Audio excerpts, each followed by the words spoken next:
Tonight, we're going to explore something that seems like it should be obvious, but is actually one of the most misunderstood ideas in all of science: heat.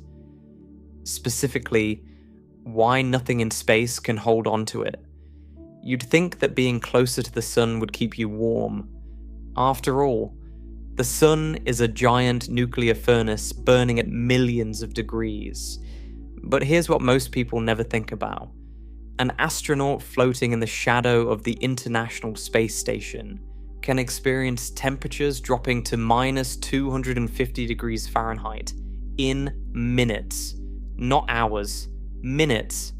The sun is right there, just 93 million miles away, blazing with unimaginable power. And yet, the moment you step out of direct sunlight, you begin to freeze. The reason why is stranger and more fascinating than you might expect. Before we go any further, if you find this kind of deep exploration interesting, a quick like or subscribe really helps the channel grow. It's a small thing for you, but it makes a huge difference for me. Now, let's begin. Let's start with something you already know. You know what heat feels like. You felt the warmth of sunlight on your skin on a summer afternoon. You've touched a hot pan and pulled your hand away before your brain even finished processing the pain. You've walked barefoot on asphalt in July and regretted it instantly. You've stepped into a warm bath after a cold day and felt that beautiful sensation of heat soaking into your muscles, into your bones, into your entire body. You know what cold feels like too. You've walked outside on a winter morning and felt the air bite at your face. You've held an ice cube and felt the sting of cold against your palm. You've opened a freezer and felt that wave of frigid air spill out and wash over you. Heat and cold are some of the most fundamental sensations you experience as a human being. They're wired into your nervous system at the deepest level. Your body has specialized nerve endings called thermoreceptors that do nothing but detect changes in temperature. Some respond to warmth, others respond to cold. Together they give you an incredibly detailed picture of the thermal world around you. And that thermal world, the one you've lived in your entire life, has shaped every assumption you have about how heat works. But here's the problem. Every single one of those assumptions is based on living in a very specific environment. You live at the bottom of a thick ocean of gas. Earth's atmosphere is a blanket of nitrogen, oxygen, argon, carbon dioxide, water vapor, and trace amounts of other gases that extends upward for hundreds of miles above your head. Every moment of every day, you are surrounded by matter. Molecules of air press against your skin. They fill your lungs. They carry sound to your ears. They carry heat to your body and away from it. You have never in your entire life experienced the absence of matter. You have never felt what it's like to exist in a true vacuum where there is nothing around you at all. No air, no gas, no liquid, no solid surface touching your skin. Just empty space, stretching in every direction. And because you've never experienced that, your instincts about heat are wrong when it comes to space. Not slightly wrong, fundamentally wrong. Almost everything the average person assumes about temperature in space is incorrect because their assumptions are built on a lifetime of experience in an environment that has absolutely nothing in common with the vacuum of the cosmos. Let me show you what I mean. Right now, wherever you are, there's air around you. That air has a temperature. Maybe it's a comfortable 72 degrees Fahrenheit. Maybe it's warmer or cooler. But the air itself is at some temperature, and that temperature is something you can feel because air molecules are constantly colliding with your skin. Millions of them. Billions of them. Every second. Each molecule carries a tiny amount of kinetic energy, and When it bumps into you, it transfers some of that energy. If the air is warm, the molecules are moving faster and they transfer more energy when they hit you. You feel warm. If the air is cold, the molecules are moving slower and they actually take energy away from your skin when they collide. You feel cold. This is how your entire experience of temperature works. Matter touching other matter, molecules bumping into molecules, energy being transferred through physical contact. Your body doesn't detect temperature directly. It detects the rate at which energy is flowing into or out of your skin. When energy flows in quickly, you feel hot. When energy flows out quickly, you feel cold. When the flow is balanced, you feel comfortable. This system works beautifully on Earth because you're always surrounded by matter. There's always something to bump into, something to exchange energy with, something to give you that thermal feedback your body relies on. Now imagine taking all of that away. Imagine removing every single molecule of air from around you. Imagine floating in a perfect vacuum where there is nothing within miles of you in any direction. No gas, no dust, no particles of any kind. Just you and the void. What temperature would you feel? The answer is that the question almost doesn't make sense anymore. Your thermoreceptors are designed to detect energy transfer through molecular contact, through matter bumping into you. In a vacuum, nothing is bumping into you. There is no air to be hot or cold. There's no medium carrying thermal energy toward you or away from you through contact. Your normal sense of temperature would become almost meaningless. You'd still lose heat, but not through the mechanism your body is designed to detect most readily. You'd lose it through radiation, through infrared photons leaving your skin and carrying energy away into the void. And you'd gain heat from radiation too, from any source of electromagnetic energy shining on you, like a nearby star. But the experience would be completely alien compared to anything you felt on Earth. The side of your body facing the sun would absorb radiation and warm up. The side facing away into deep space would radiate heat away into the void and cool down. You could have a temperature difference of hundreds of degrees between the sunlit side and the shadowed side of your own body. That doesn't happen on Earth because air molecules constantly redistribute heat around your skin, evening things out. But in space, there's no air to do that. Each surface is on its own, battling radiation by itself. This brings us to something most people get wrong about space. They think space has a temperature. And in a sense it does, but not in the way they imagine. When someone says the temperature of space is roughly minus 455 degrees Fahrenheit, or about 2.7 Kelvin, which is just 2.7 degrees above absolute zero, they're not talking about a cold medium you'd feel the way you feel cold air on a winter day.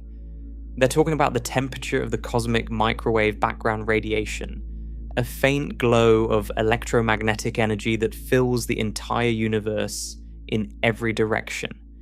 This radiation is the afterglow of the Big Bang, the residual heat from the birth of the universe nearly 13.8 billion years ago.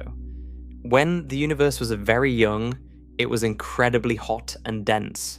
As it expanded, it cooled. That primordial heat has been stretching and cooling for billions of years, and now it has faded to a temperature of about 2.7 Kelvin.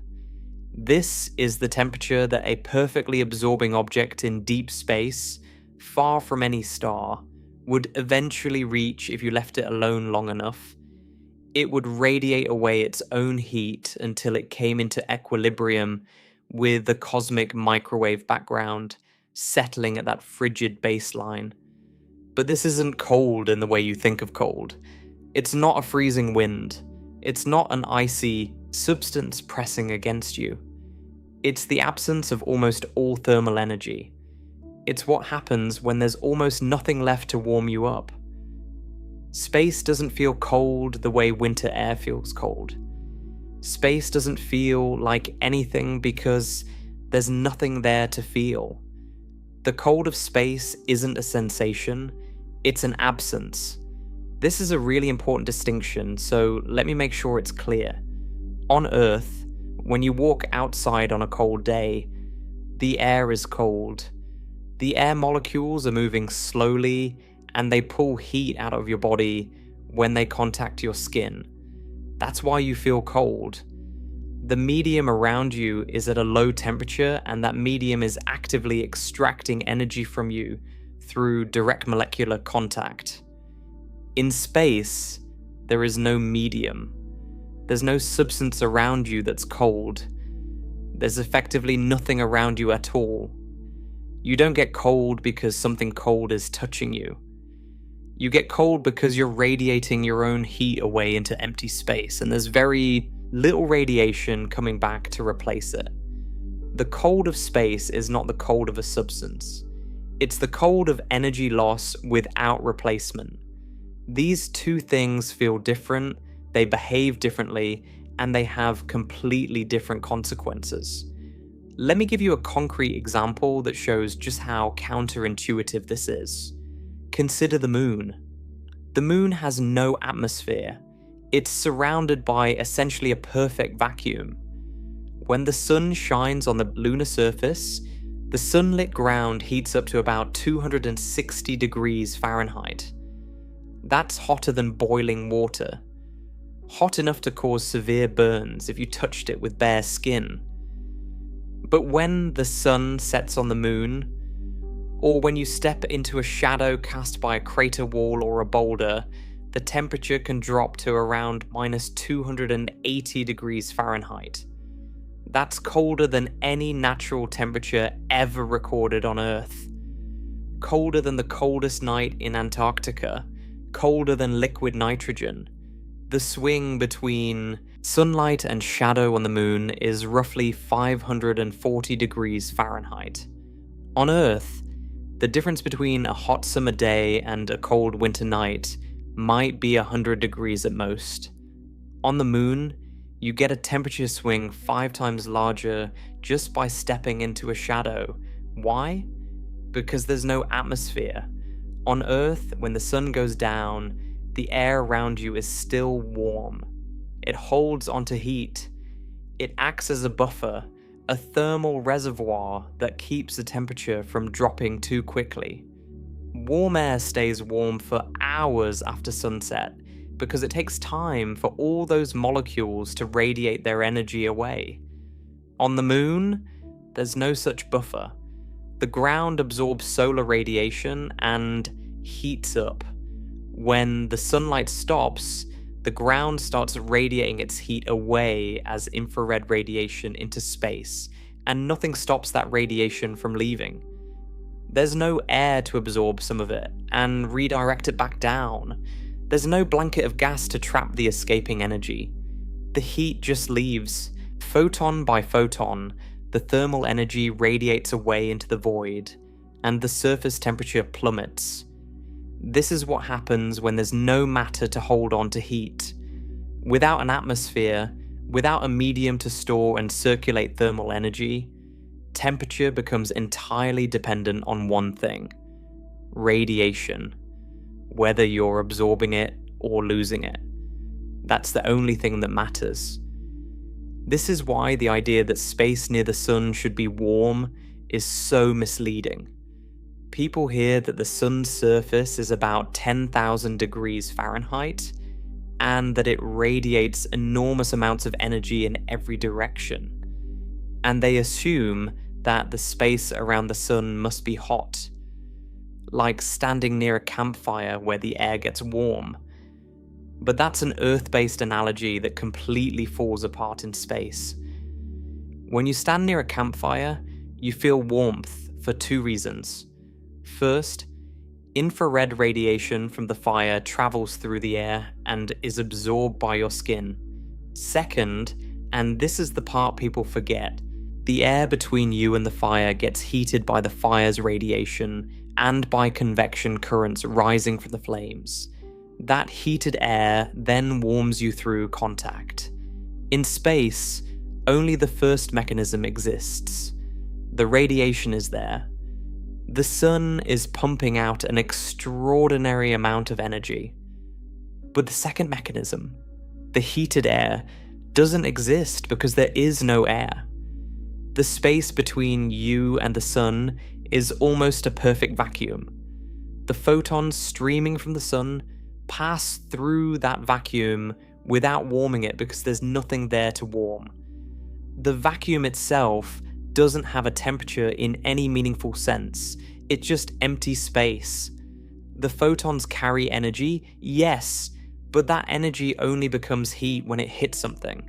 When it's absorbed by a surface, by matter, by particles that can vibrate and store that kinetic energy.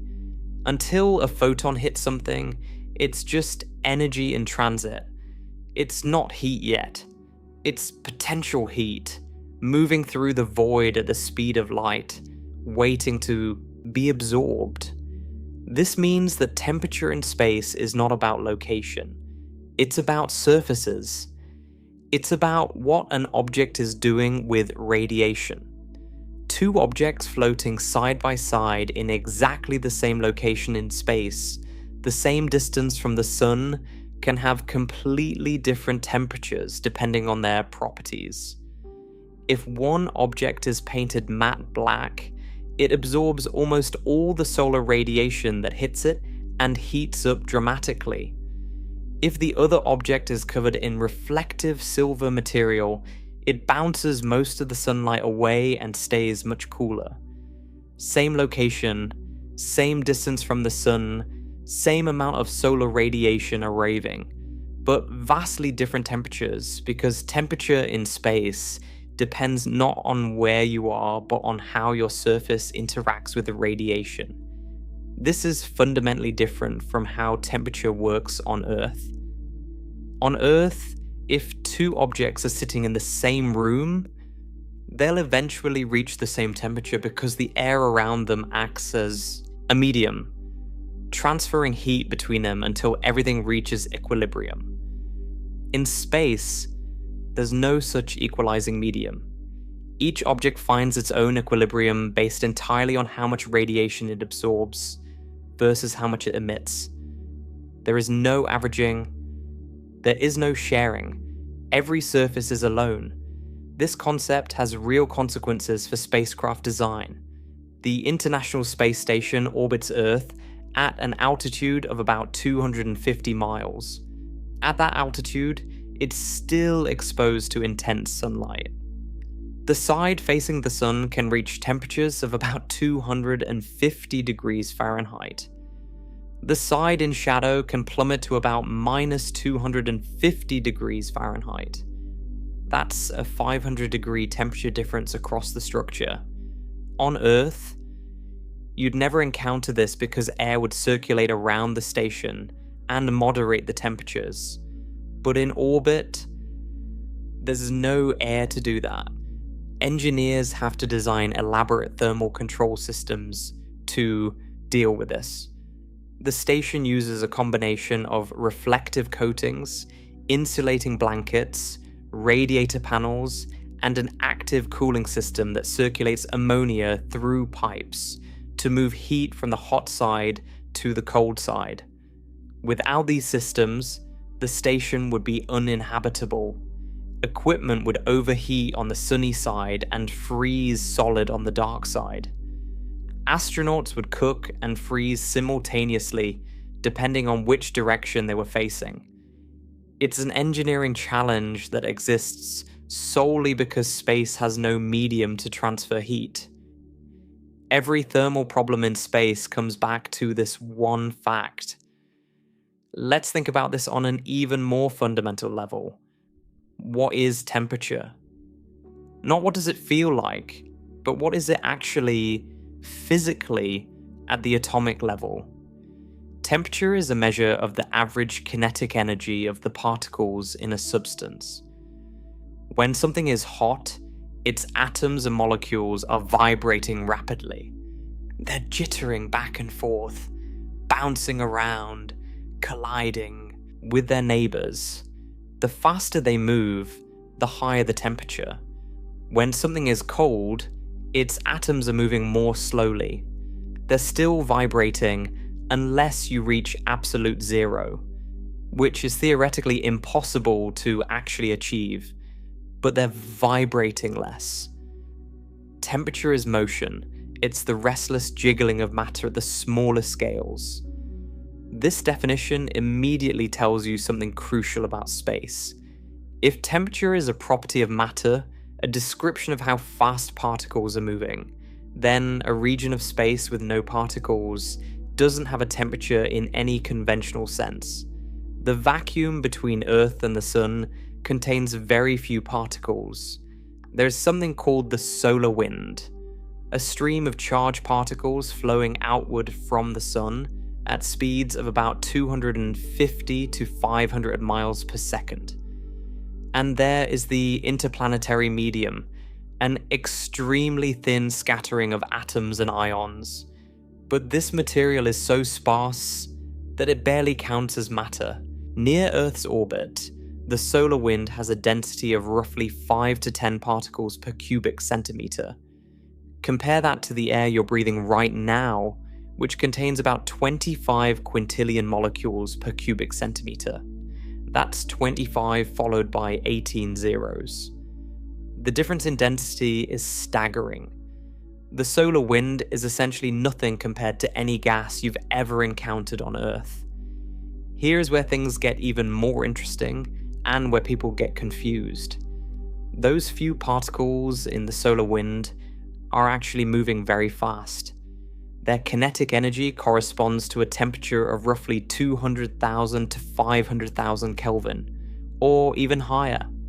If you define temperature purely by how fast the particles are moving, the solar wind is incredibly hot, far hotter than the surface of the Sun.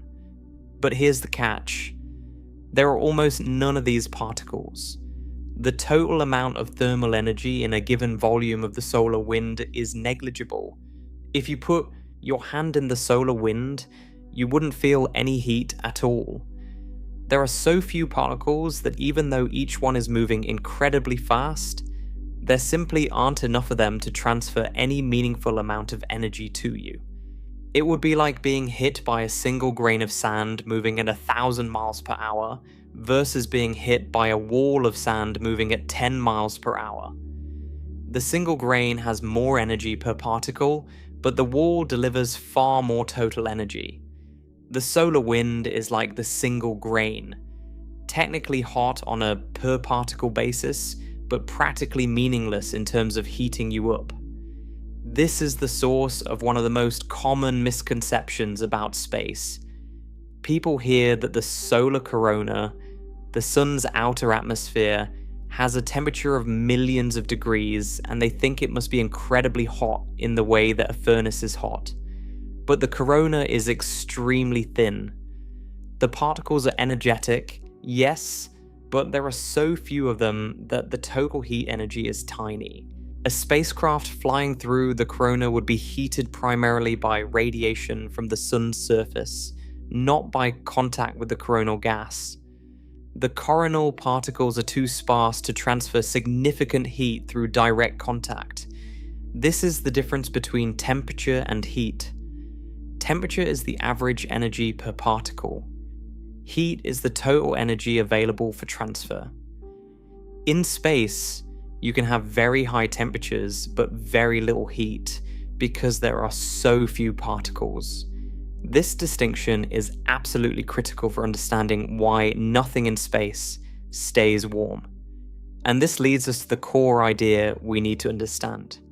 On Earth, you're surrounded by matter. That matter can hold thermal energy. It can store it, circulate it, transfer it between objects, air, water, soil, rock. All of these materials can absorb heat and release it later. This is why Earth's surface doesn't undergo the same extreme temperature swings as the Moon.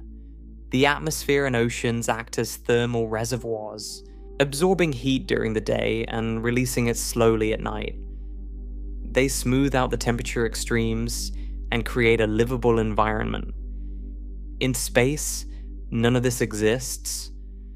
There is no thermal reservoir. There is no medium to absorb and store energy.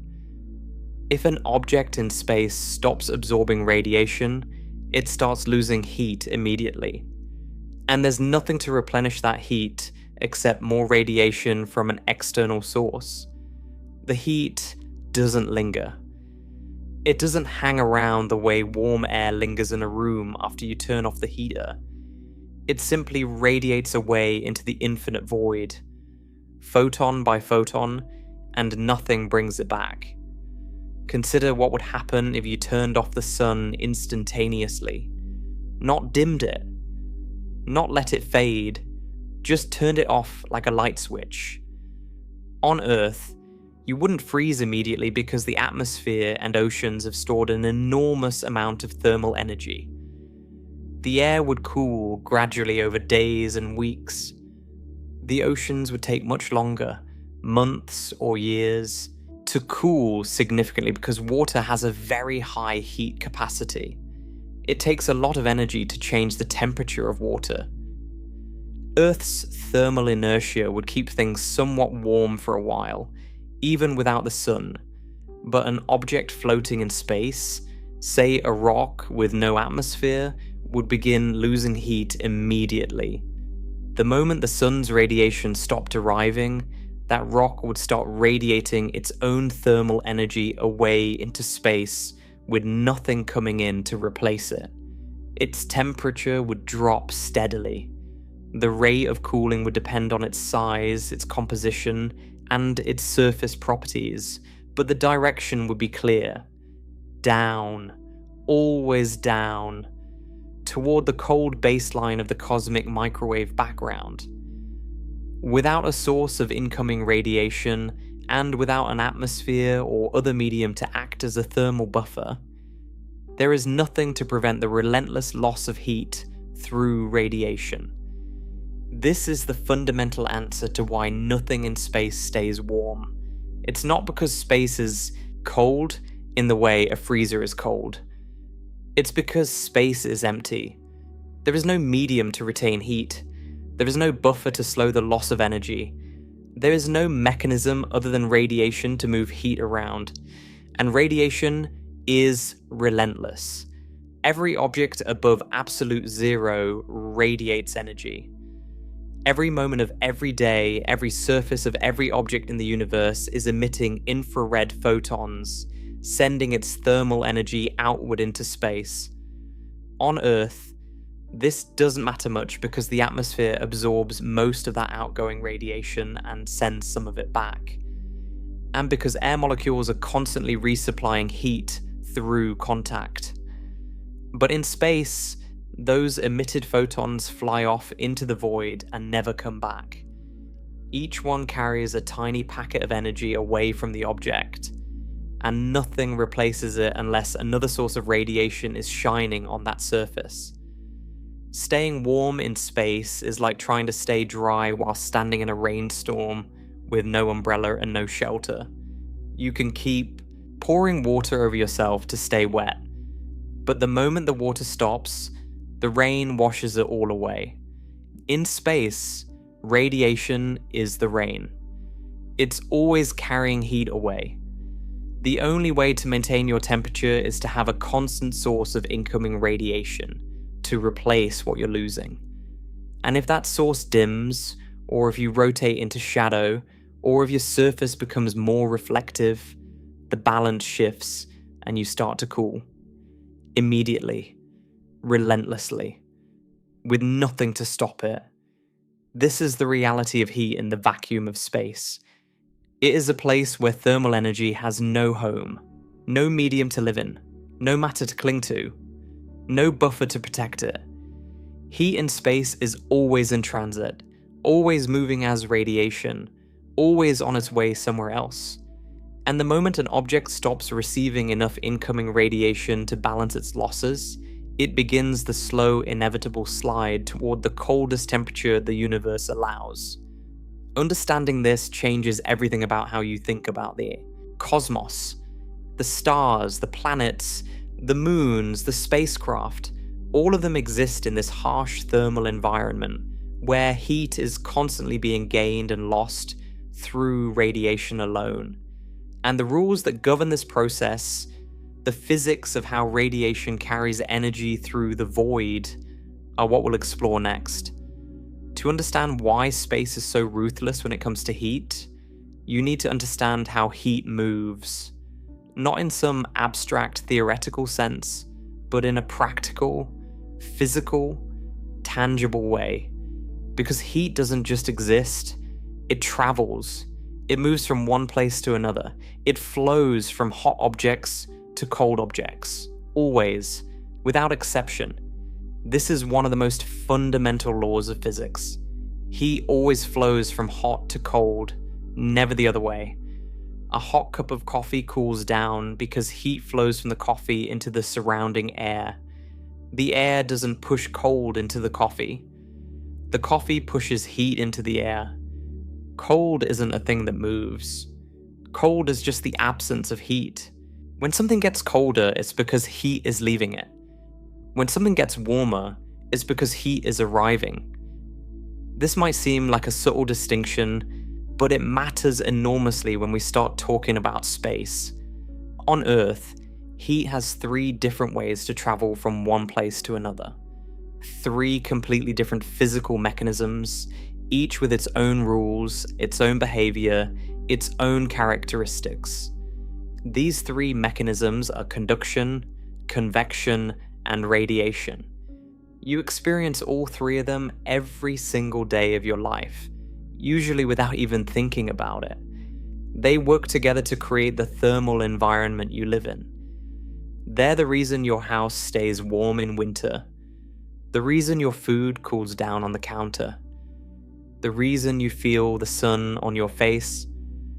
But in space, 2 of these 3 mechanisms are completely useless. They simply cannot function. And understanding why requires understanding how each one actually works at the physical level. Let's start with conduction. Conduction is the simplest and most intuitive form of heat transfer. It's heat moving through direct physical contact. When 2 objects are touching, and one is hotter than the other, heat flows from the hot object to the cold object through the point of contact. This happens at the atomic level. The atoms in the hot object are vibrating rapidly. They're jittering around with a lot of kinetic energy. When these energetic atoms bump into the atoms of the cooler object, at the boundary where the 2 materials meet, they transfer some of their energy. The fast-moving atoms slow down a little, and the slow-moving atoms speed up a little. Energy passes from one to the other through direct molecular collision. You experience conduction constantly. When you pick up a hot mug of coffee, heat conducts from the ceramic into your hand. The fast-vibrating molecules of the hot ceramic collide with the slower-moving molecules of your skin, transferring energy. Your hand gets warmer. The mug gets slightly cooler at the point of contact. When you step onto a cold tile floor with bare feet in the morning, heat conducts out of your foot into the tile. Your foot's molecules are vibrating faster than the tile's molecules. Energy flows from your warm foot into the cold tile. Your foot feels cold because it's losing energy. The tile, in that small spot where your foot is touching it, gets a tiny bit warmer. Different materials conduct heat at very different rates. Metals are excellent conductors. That's why a metal spoon in a pot of hot soup heats up quickly, sometimes too quickly, burning your fingers when you grab it. The atoms in metals are arranged in a crystalline lattice structure, and they have free electrons that can carry energy rapidly through the material. Copper is one of the best conductors. Aluminum is also very good. This is why cookware is often made of these metals. You want heat to conduct efficiently from the stove burner through the pan and into the food. Other materials are poor conductors, which means they're good insulators. Wood, for example, conducts heat poorly. That's why wooden spoons don't burn your hand the way metal ones do. The heat from the soup moves slowly through the wood because wood's molecular structure doesn't transmit vibrations as efficiently as metal's crystalline lattice. Styrofoam is an even better insulator. It's full of tiny trapped air pockets, and since air is a poor conductor, heat moves through styrofoam extremely slowly. That's why your coffee stays hot in a styrofoam cup. The heat has trouble conducting through the material to the outside air. But here's the critical thing about conduction. It requires matter. It requires physical contact between atoms and molecules. Heat conducts through a metal bar because the atoms in the bar are touching each other, vibrating against each other, passing energy along from atom to atom like a chain of dominoes.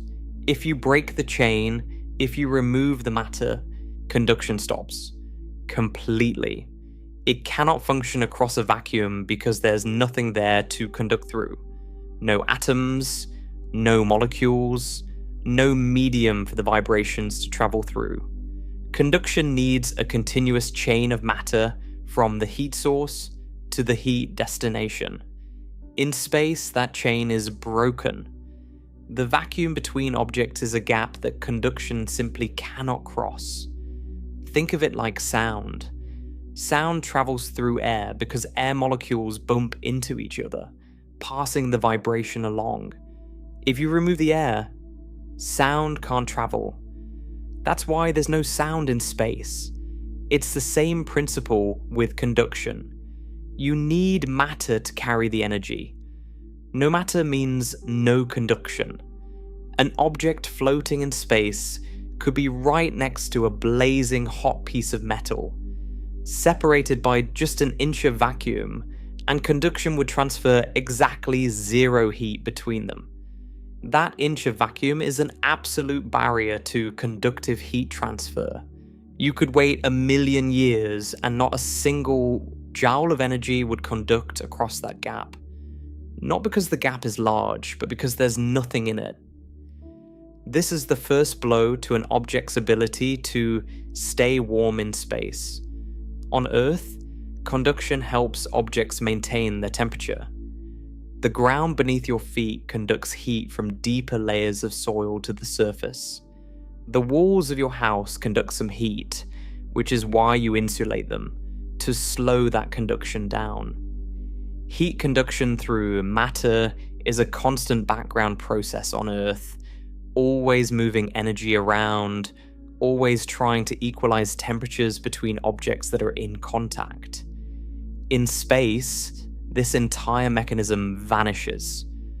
Objects can only gain or lose heat through their physical contact with other parts of the same structure. A spacecraft can conduct heat internally through its own hull and components, but it cannot conduct heat to or from the space around it because there's nothing around it to conduct to. The vacuum surrounding every object in space is a perfect conductive insulator. Absolutely nothing gets through. Now let's talk about convection.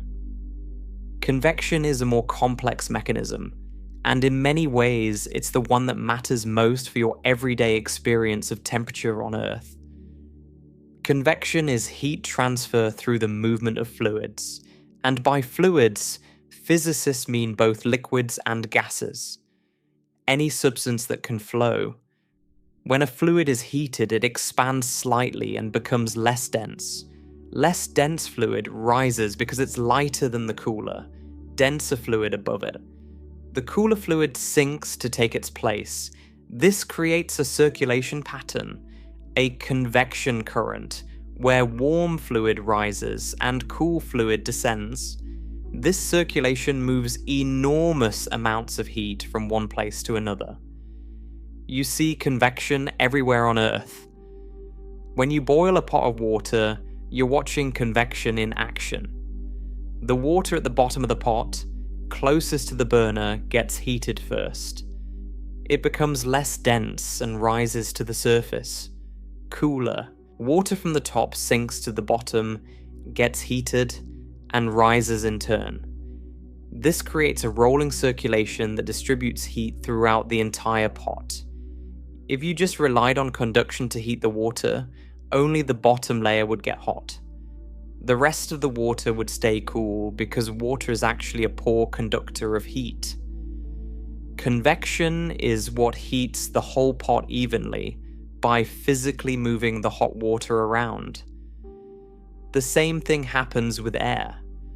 When you turn on a space heater in a cold room, it heats the air near it. That warm air rises to the ceiling because it's less dense than the cold air above it. The cold air near the ceiling, now displaced, flows downward along the walls and across the floor toward the heater. It gets heated and rises. This creates a convection loop that eventually warms the entire room. You might notice that the area near the ceiling is always warmer than the area near the floor. That's convection at work. Warm air rises and cool air sinks. Earth's entire weather system is driven by convection. The sun heats the equator more than the poles, because sunlight hits the equator more directly. The warm air at the equator rises, creating low pressure zones. Cooler air from higher latitudes flows towards the equator to replace it. This creates the global wind patterns that drive weather systems, storms, and climate. Without convection, Earth's equator would be even hotter than it is, and the poles would be even colder. Convection redistributes heat from warm regions to cool regions on a planetary scale. Ocean currents are another form of convection.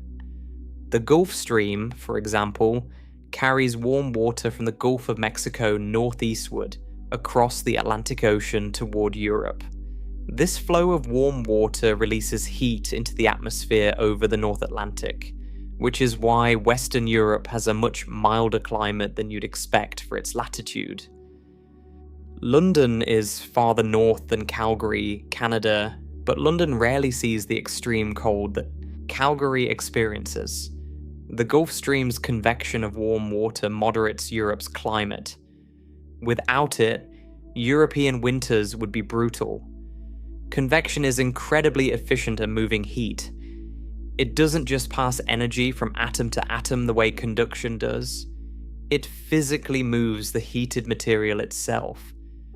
A mass of warm air doesn't wait for its energy to slowly conduct outward. It rises, carrying all its thermal energy with it, and delivers that energy wherever it ends up. This is why convection dominates heat transfer in any environment where fluids are present. On Earth, with our thick atmosphere and vast oceans, convection moves far more heat than conduction does. But convection shares the same fatal weakness as conduction. It requires matter. Specifically, it requires a fluid, a gas or liquid that can flow and circulate. In space, there is no fluid. There's no air to rise and fall. There's no water to circulate. There's no medium of any kind that can carry heat through bulk. Movement. Convection simply cannot happen in a vacuum. There's nothing to convect. An object in space can experience convection internally if it contains fluids. The International Space Station has a cooling system that circulates ammonia, which is a form of forced convection. The ammonia carries heat from warm areas to radiator panels where it can be released. But this is convection within a closed system, within pipes and chambers that contain the fluid. Outside the station, in the vacuum of space, there is no convection at all. Heat cannot be carried away by flowing gas because there is no gas. It cannot be distributed by rising warm currents because there are no currents. The space surrounding every object is still and silent and empty. This is the second blow. Both conduction and convection require matter. Both require atoms and molecules to physically carry or transmit thermal energy. And in space, there is essentially no matter. The vacuum of space is not just an inconvenience for heat transfer, it's an absolute barrier. It completely eliminates two of the three mechanisms by which heat can move. On Earth, these two mechanisms work together to create a rich, complex, interconnected thermal environment. Heat conducts through solid ground. It convects through air and water. These processes smooth out temperature differences, distribute energy, and create the relatively stable thermal conditions that life depends on. In space, all of that vanishes. The thermal environment becomes brutally simple. There is only one way left for heat to move, and that is radiation. Radiation is fundamentally different from conduction and convection. It doesn't need matter. It doesn't need molecules to bump into each other. It doesn't need fluids to flow. Radiation transfers energy through electromagnetic waves, through photons, through packets of energy that travel through the vacuum of space at the speed of light. Radiation doesn't need a medium because it is the medium. It creates its own carrier. A photon is a self-propagating disturbance in the electromagnetic field, a wave of oscillating electric and magnetic energy that travels through empty space indefinitely until it hits something and is absorbed. You already know about electromagnetic radiation, even if you don't think of it that way. Visible light is electromagnetic radiation. The light you see when you look at a lamp, at the sun, at a candle, all of it is electromagnetic radiation in a narrow range of wavelengths that your eyes happen to be sensitive to. But visible light is just a tiny fraction of the electromagnetic spectrum. Beyond violet light, at shorter wavelengths, you find ultraviolet radiation, X-rays and gamma rays.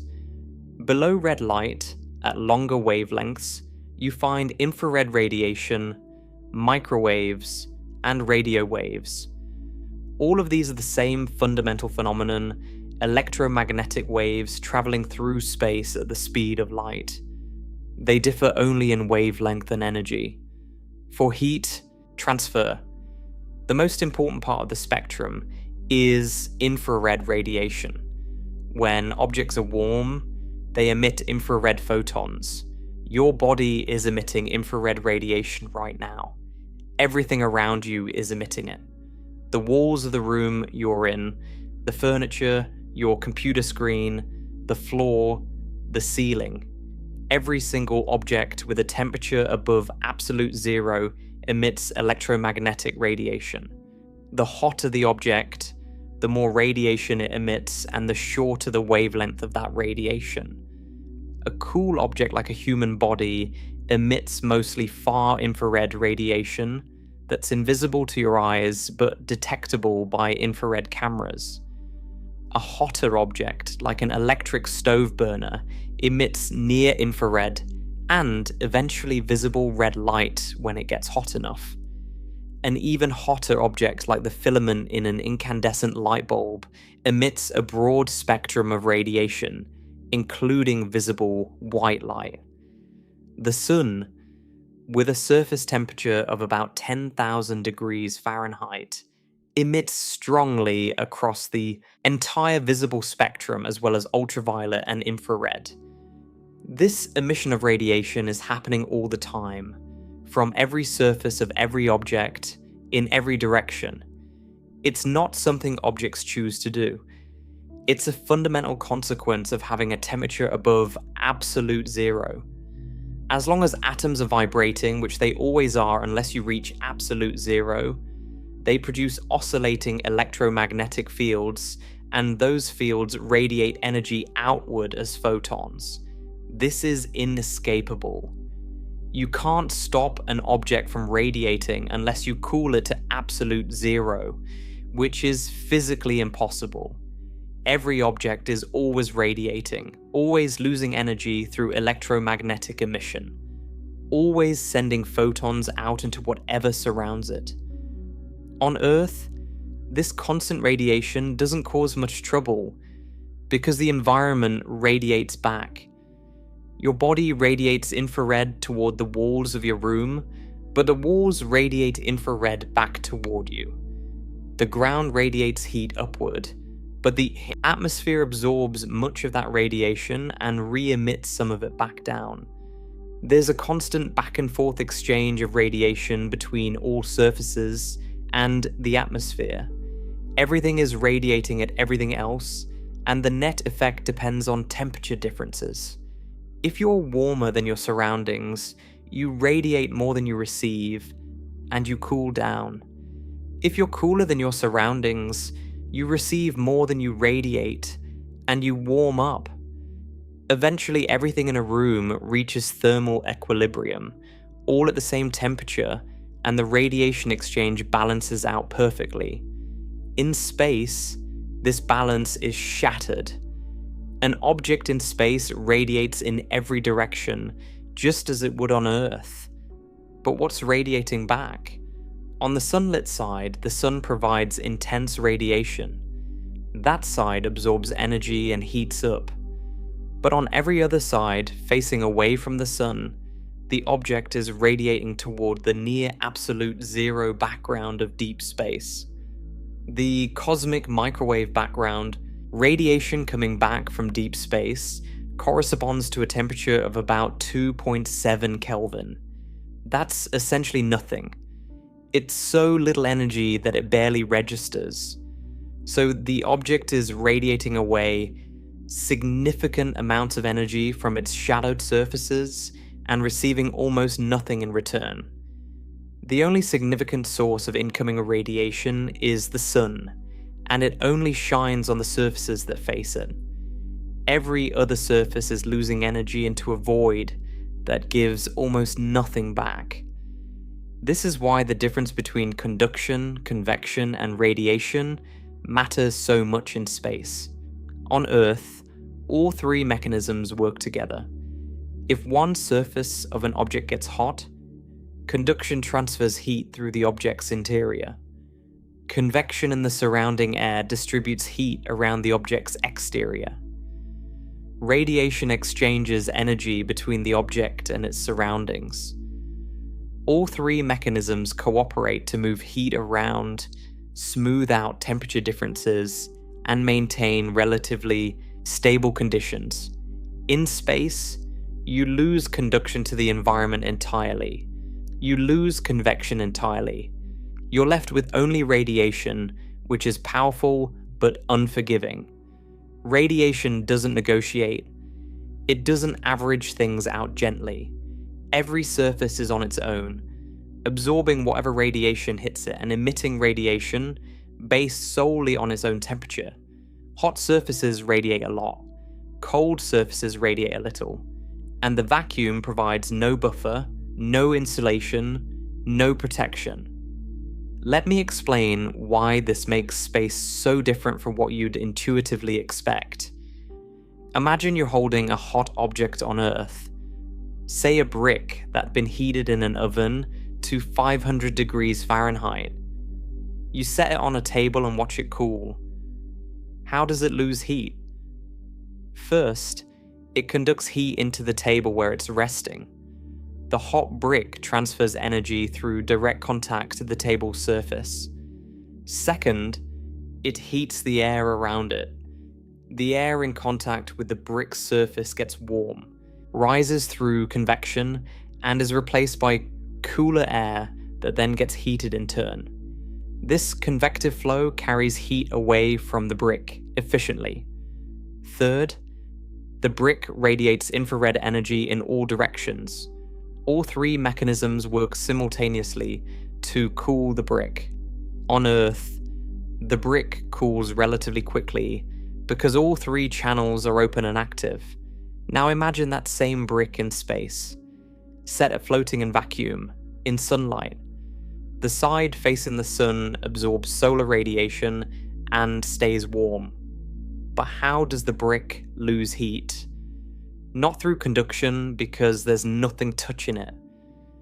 The vacuum around it is a perfect insulator against conductive heat transfer. Not through convection, because there's no air to heat and carry away. The only way the brick loses heat is through radiation.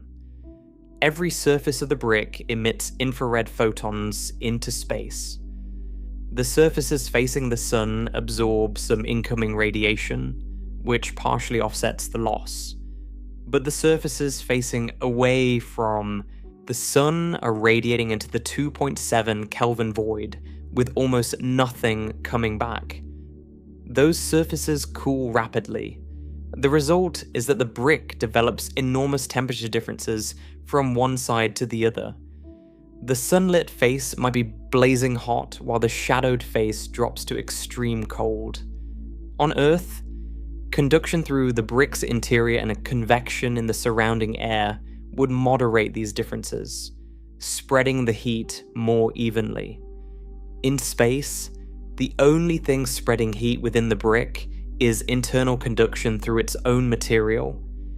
If the brick is made of a poor conductor like stone, the heat transfers through its interior very slowly. The temperature gradient across the brick can be dramatic and persistent. This is exactly what happens on airless bodies throughout the solar system. Mercury, the closest planet to the Sun, experiences surface temperatures of about 800 degrees Fahrenheit on its sunlit side and minus 290 degrees Fahrenheit on its night side. That's a swing of over 1,000 degrees between day and night. Mercury has almost no atmosphere, so there's no convection to distribute heat, no atmospheric buffer to slow the loss of radiation on the night side. The surface heats up in direct sunlight and freezes in shadow. The only moderating factor is conduction through the rock itself, which moves heat slowly from the warm subsurface layers to the cooling surface at night. But that conduction is too slow to prevent the extreme temperature drops. Asteroids experience the same thing. A small asteroid rotating slowly in sunlight will have a blazing hot face on the sunny side and a freezing cold face on the dark side. As it rotates, each part of its surface cycles between extreme heat and extreme cold. There's no air to smooth things out, no ocean to store thermal energy, no atmosphere to trap escaping radiation, just rock in a vacuum, absorbing sunlight on one side and radiating heat into the void on the other. Even artificial satellites experience this brutal thermal environment.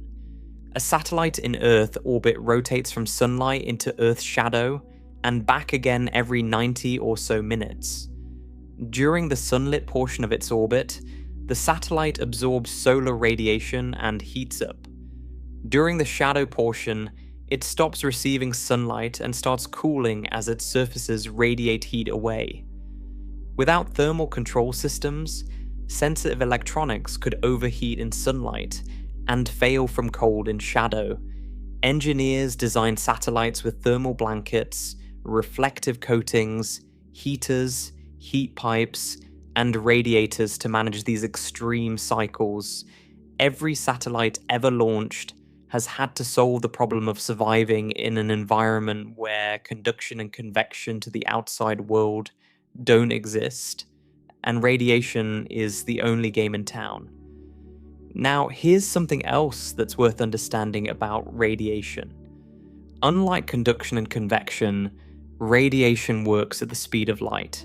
When an object emits an infrared photon, that photon leaves the surface and travels through space at 186,000 miles per second. It doesn't slow down. It doesn't linger nearby. It just goes. carrying its packet of energy away forever unless something absorbs it. On Earth, this doesn't matter much because there's always something nearby to absorb the radiation. The walls of a room, the atmosphere, the ground.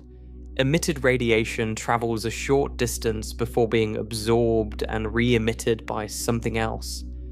In space, an emitted photon can travel for billions of years without hitting anything.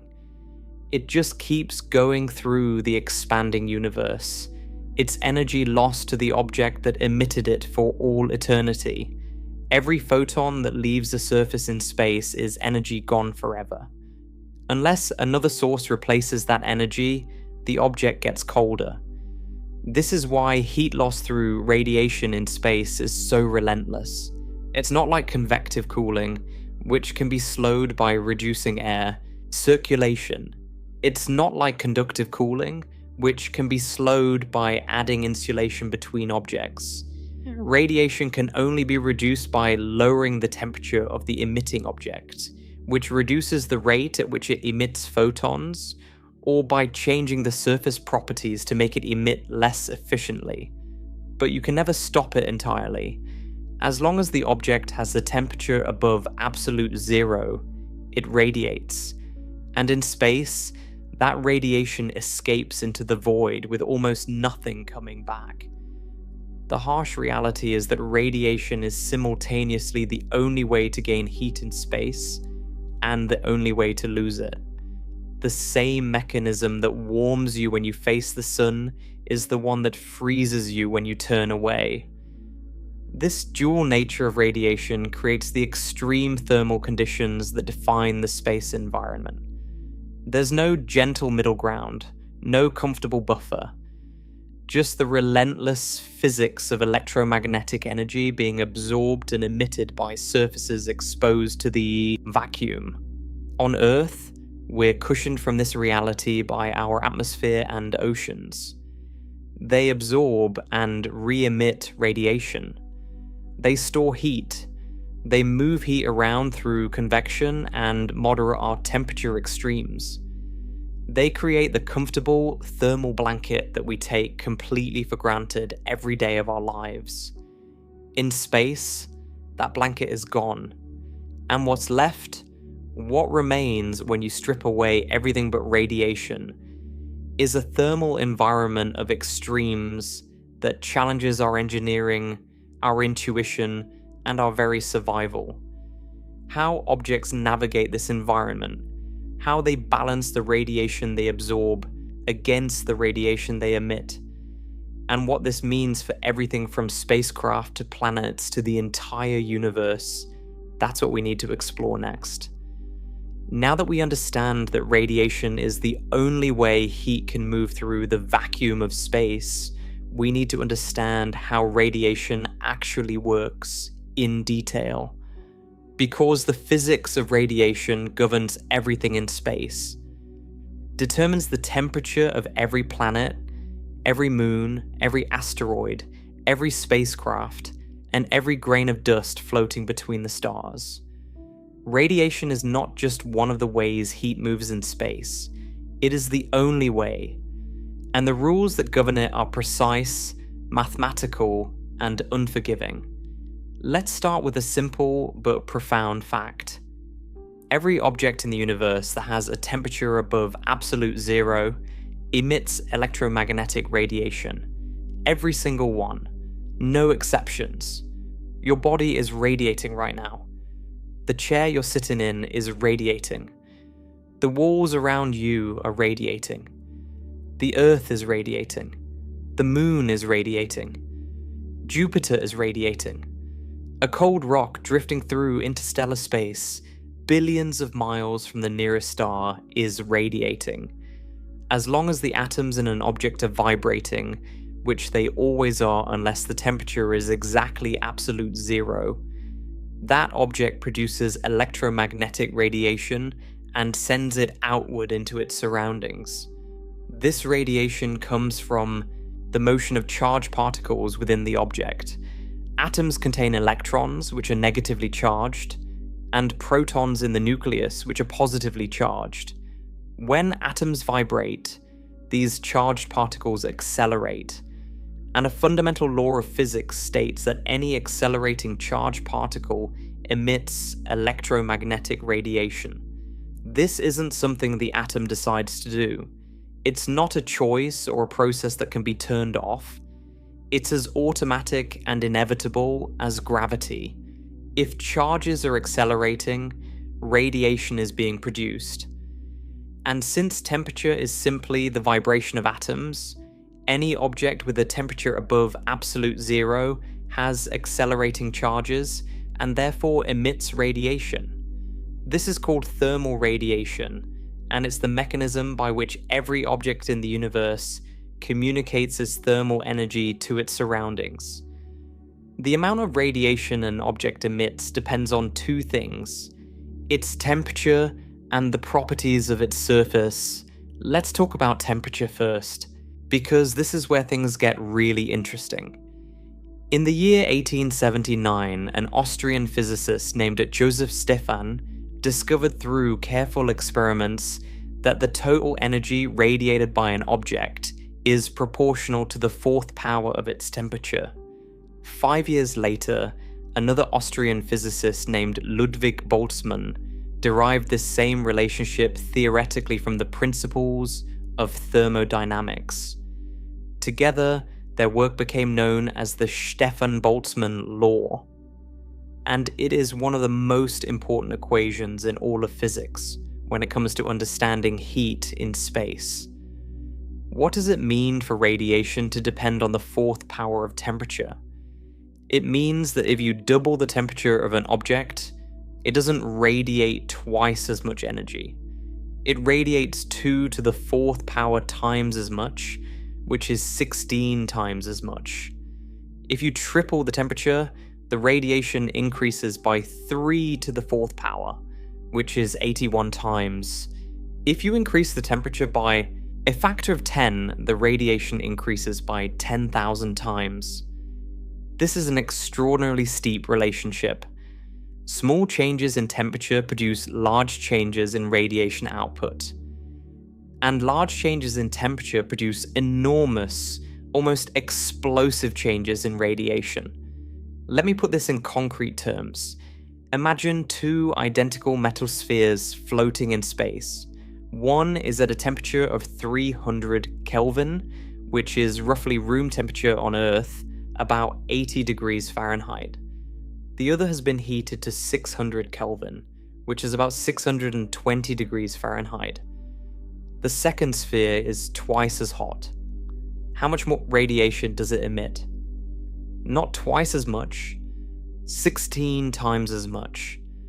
Now imagine a third sphere heated to 3000 Kelvin, roughly the temperature of a light bulb filament. That's 10 times hotter than the first sphere. It emits 10,000 times more radiation. The fourth power relationship means that hot objects radiate vastly more energy than cool objects. A star like the Sun, with a surface temperature of about 5,800 Kelvin, radiates an almost incomprehensible amount of energy. Every square meter of the Sun's surface emits about 63 million watts of power.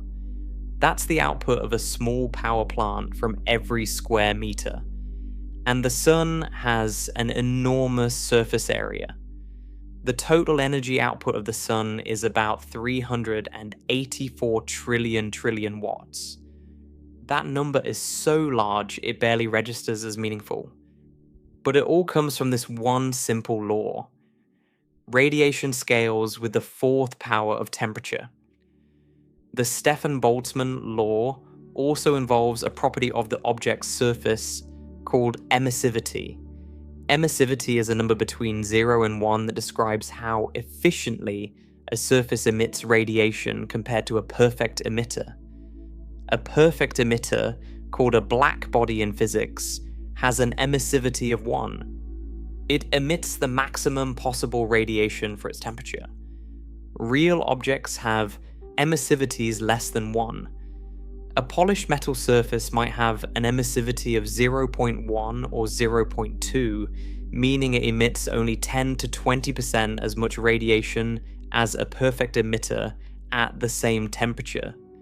A dark, rough surface like charcoal or matte black paint might have an emissivity of 0.95 or higher, nearly a perfect emitter. This matters enormously in space. An object's emissivity determines how quickly it radiates heat away. A surface with low emissivity holds onto its heat longer because it radiates slowly. A surface with high emissivity loses heat quickly because it radiates efficiently. This is one of the key tools engineers use to control temperatures on spacecraft. By choosing surface materials and coatings with the right emissivity, they can control how fast different parts of the spacecraft lose heat. But emissivity is only half of the radiation story. There's another surface property that's equally important in space, and that's absorptivity. Absorptivity describes how much of the incoming radiation a surface absorbs versus how much it reflects.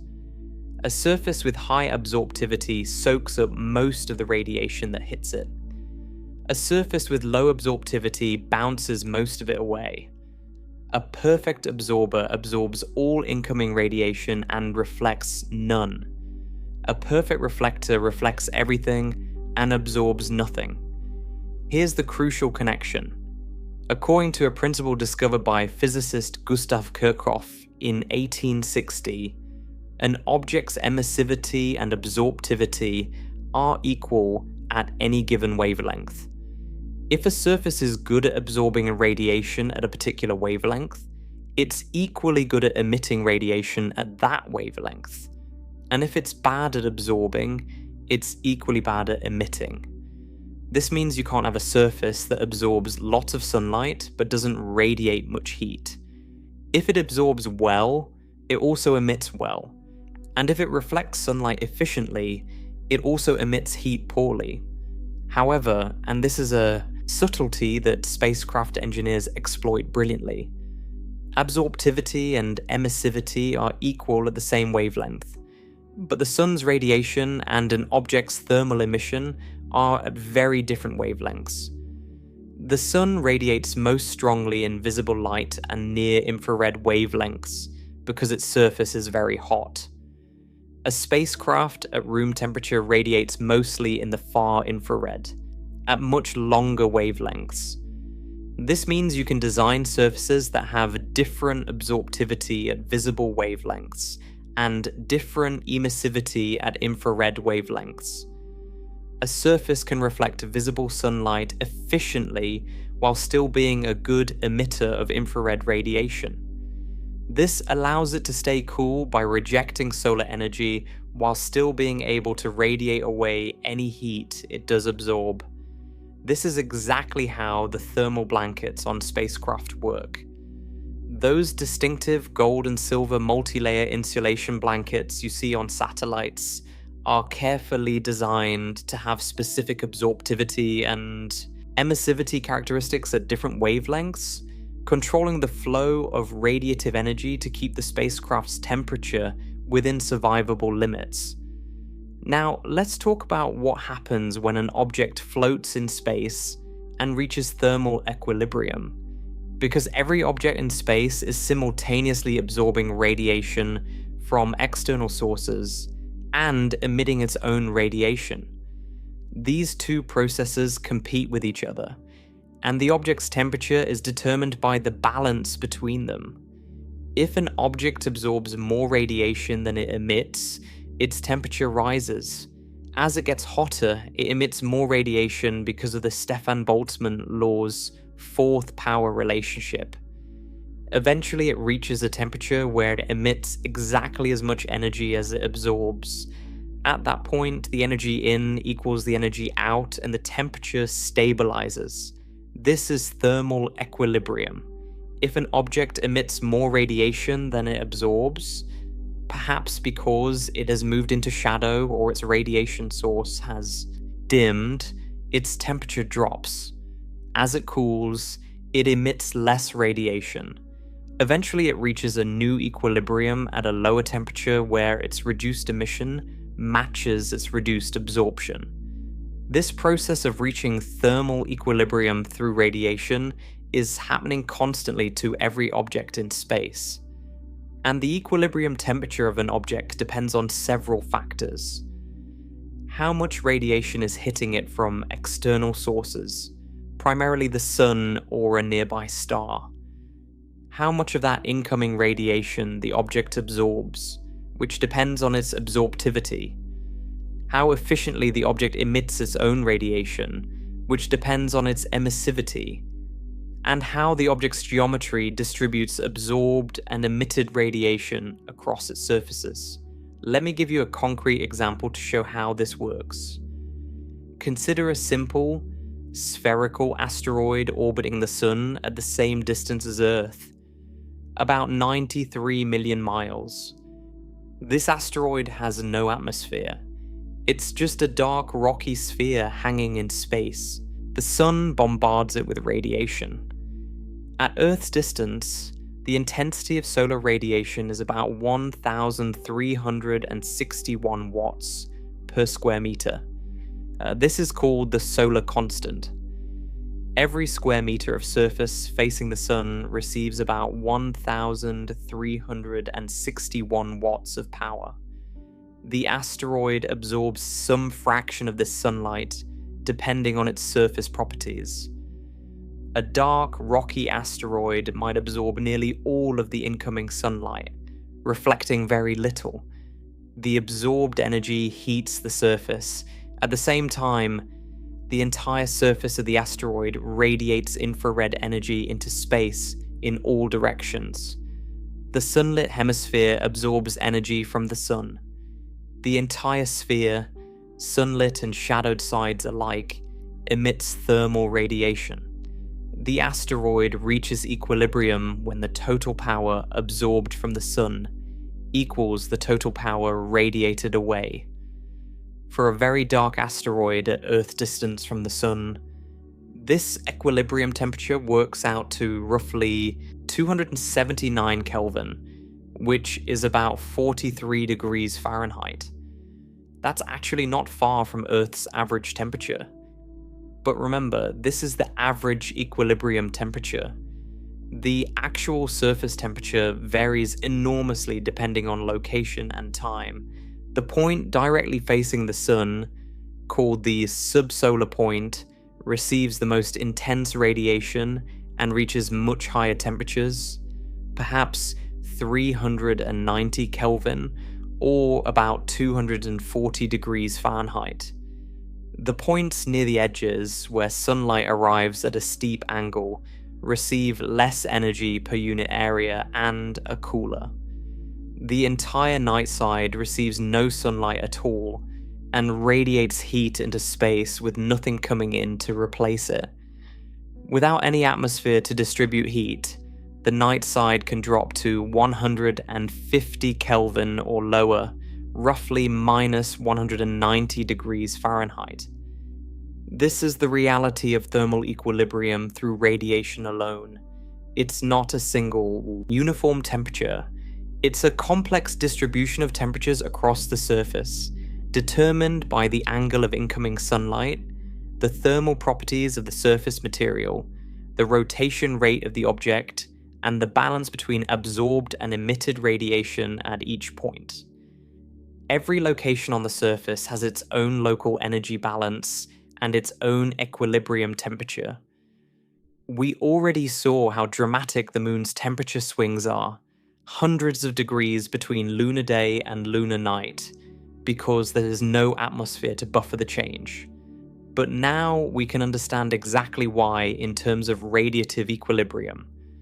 During the lunar day, which lasts about 14 Earth days, because the moon rotates slowly, the surface absorbs intense solar radiation and heats up until its thermal emission balances the incoming sunlight. The moment the sun sets, the incoming radiation drops to nearly zero, but the surface does not stop emitting. It keeps radiating infrared photons into the void at a rate governed by the Stefan-Boltzmann law. With no atmosphere to absorb and re-emit some of that outgoing radiation back downward, nothing slows the energy loss. The temperature plummets as fast as the physics allows. Within hours of darkness, the surface has already cooled dramatically. The transition is remarkably fast precisely because there is no thermal reservoir to buffer the change. No warm atmosphere slowly releasing stored heat. Just a surface radiating into the void with nothing coming back. Compare this to Earth, which orbits at essentially the same distance from the Sun and receives the same solar radiation. Earth's average surface temperature is about 288 Kelvin, roughly 59 degrees Fahrenheit. The temperature difference between day and night is typically only 10 to 20 degrees Fahrenheit in most places. How can two objects at the same distance from the Sun have such different thermal behavior? The answer is that Earth has an atmosphere and oceans, while the Moon does not. Earth's atmosphere does three critical things that the Moon lacks entirely. First, it provides convection. Warm air rises, cool air sinks, and global wind patterns distribute heat from the equator toward the poles, from the day side to the night side. This convective circulation moderates temperature extremes enormously. Second, the atmosphere provides a thermal mass. The air itself stores heat energy. When the sun sets, the atmosphere doesn't immediately dump all its energy. It releases it slowly over hours, keeping nighttime temperatures relatively warm. Third, and most importantly, the atmosphere contains greenhouse gases, primarily water vapor, carbon dioxide, and methane, that absorb outgoing infrared radiation from the surface and re-emit some of it back down. This greenhouse effect is essentially the atmosphere radiating back at the surface, partially replacing the energy the surface is trying to radiate into space. The surface radiates infrared upward. The atmosphere absorbs much of that radiation. Then the atmosphere radiates in all directions, and about half of that re-emitted radiation goes back down toward the surface. The surface receives energy not just from the sun, but also from the atmosphere above it. This additional downward radiation keeps the surface warmer than it would otherwise be. Without the greenhouse effect, Earth's average surface temperature would plummet far below freezing, making the planet uninhabitable. The Moon and the Earth sit at essentially the same distance from the Sun. They receive the same solar radiation, and yet their thermal environments are completely different because one has an atmosphere that modifies its radiative balance and the other does not. The greenhouse effect is not some exotic phenomenon. It's the simple, direct consequence of an atmosphere that absorbs and re-emits infrared radiation. It's radiation behaving according to the same physics that governs everything in space. But in this case, the atmosphere acts as an intermediary, catching outgoing radiation and sending some of it back. The Moon, with no atmosphere, gets none of these benefits. No convection, no atmospheric thermal mass, no greenhouse effect. Its surface is exposed directly to the vacuum of space, and the only thing determining its temperature is the direct radiative balance between incoming sunlight and outgoing infrared emission. The result is the extreme temperature swings we observe. This same principle applies throughout the solar system. Every body in the solar system finds its temperature based on the balance between absorbed solar radiation and emitted thermal radiation, modified by whatever atmosphere it might have. Mars, with its thin atmosphere of mostly carbon dioxide, has a surface pressure less than 1% of Earth's. Its greenhouse effect is minimal. Martian surface temperatures average about minus 80 degrees Fahrenheit, with extremes ranging from about 70 degrees Fahrenheit near the equator at noon in summer to minus 220 degrees Fahrenheit at the poles in winter. The thin atmosphere provides some convection, some heat distribution, and a tiny greenhouse effect, but not nearly enough to moderate the temperatures the way Earth's thick atmosphere does. The gas giants, Jupiter, Saturn, Uranus, and Neptune, are interesting cases because they actually emit more energy than they receive from the sun. Jupiter emits about 1.7 times more energy than it absorbs from sunlight. Saturn emits about 2.5 times more. This extra energy comes from the slow gravitational contraction of these massive planets. They're still settling, still compressing under their own gravity, and this compression heats their interiors. The heat gradually works its way outward through convection within their thick atmospheres, and is eventually radiated into space from their cloud tops. These planets are still cooling from their formation 4.6 billion years ago. They've been radiating away the heat of their birth for longer than Earth has existed, and they're still warmer inside than they should be based on sunlight alone. Spacecraft face all these same challenges. We already saw the extreme temperature swings the International Space Station experiences in orbit. Over 500 degrees Fahrenheit of difference between the sunlit and shadowed sides. But how do engineers actually manage this? The station's enormous solar panels, which need to absorb sunlight to generate electricity, also absorb a lot of thermal energy. The electronics and life support systems inside generate heat. During the shadow portion of each orbit, the station receives no sunlight at all, though it does receive some infrared radiation from Earth below. All of this heat needs to be carefully managed. The station uses an active thermal control system to handle this. The system circulates ammonia through a loop of pipes. The ammonia absorbs heat from the station's interior and carries it to large radiator panels on the outside of the station. These radiators are designed with high emissivity surfaces that efficiently radiate the heat away into space as infrared energy. The radiators are oriented to face away from the sun and away from Earth as much as possible, maximizing their ability to dump heat into the cold void. This is a forced convection system inside a sealed loop, using the only heat rejection method available in space: radiation from the radiator panels.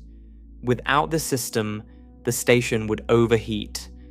The electronics, the lighting, the life support equipment, the body heat of the crew, all of it generates thermal energy. On Earth, you just open a window and let the warm air out. In space, you can't do that. There's no air to carry the heat away.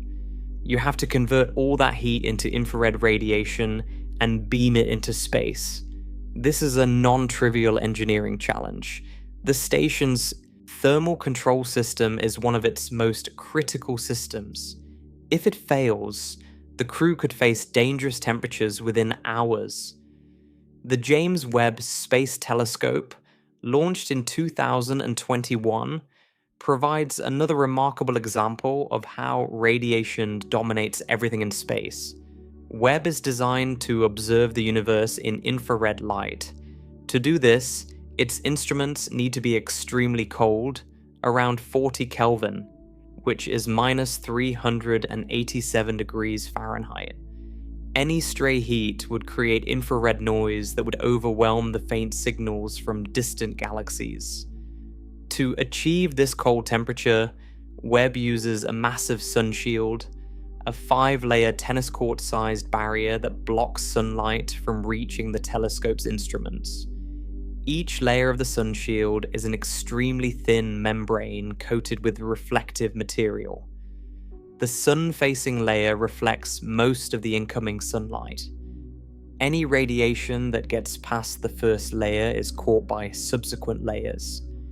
Between each layer is a gap, and since there's no air in space, there's no convection between layers. The only way heat can transfer between layers is through radiation, and each layer is designed to radiate more heat back toward the sun-facing side than it passes inward. The result is a dramatic temperature drop from one side of the sun shield to the other. The sun-facing side of the sun shield reaches about 358 Kelvin, roughly 185 degrees Fahrenheit. The space-facing side, just a few meters away, reaches about 36 Kelvin, minus 394 degrees Fahrenheit. A temperature difference of over 300 Kelvin across a structure only a few meters thick. On Earth, this would be impossible.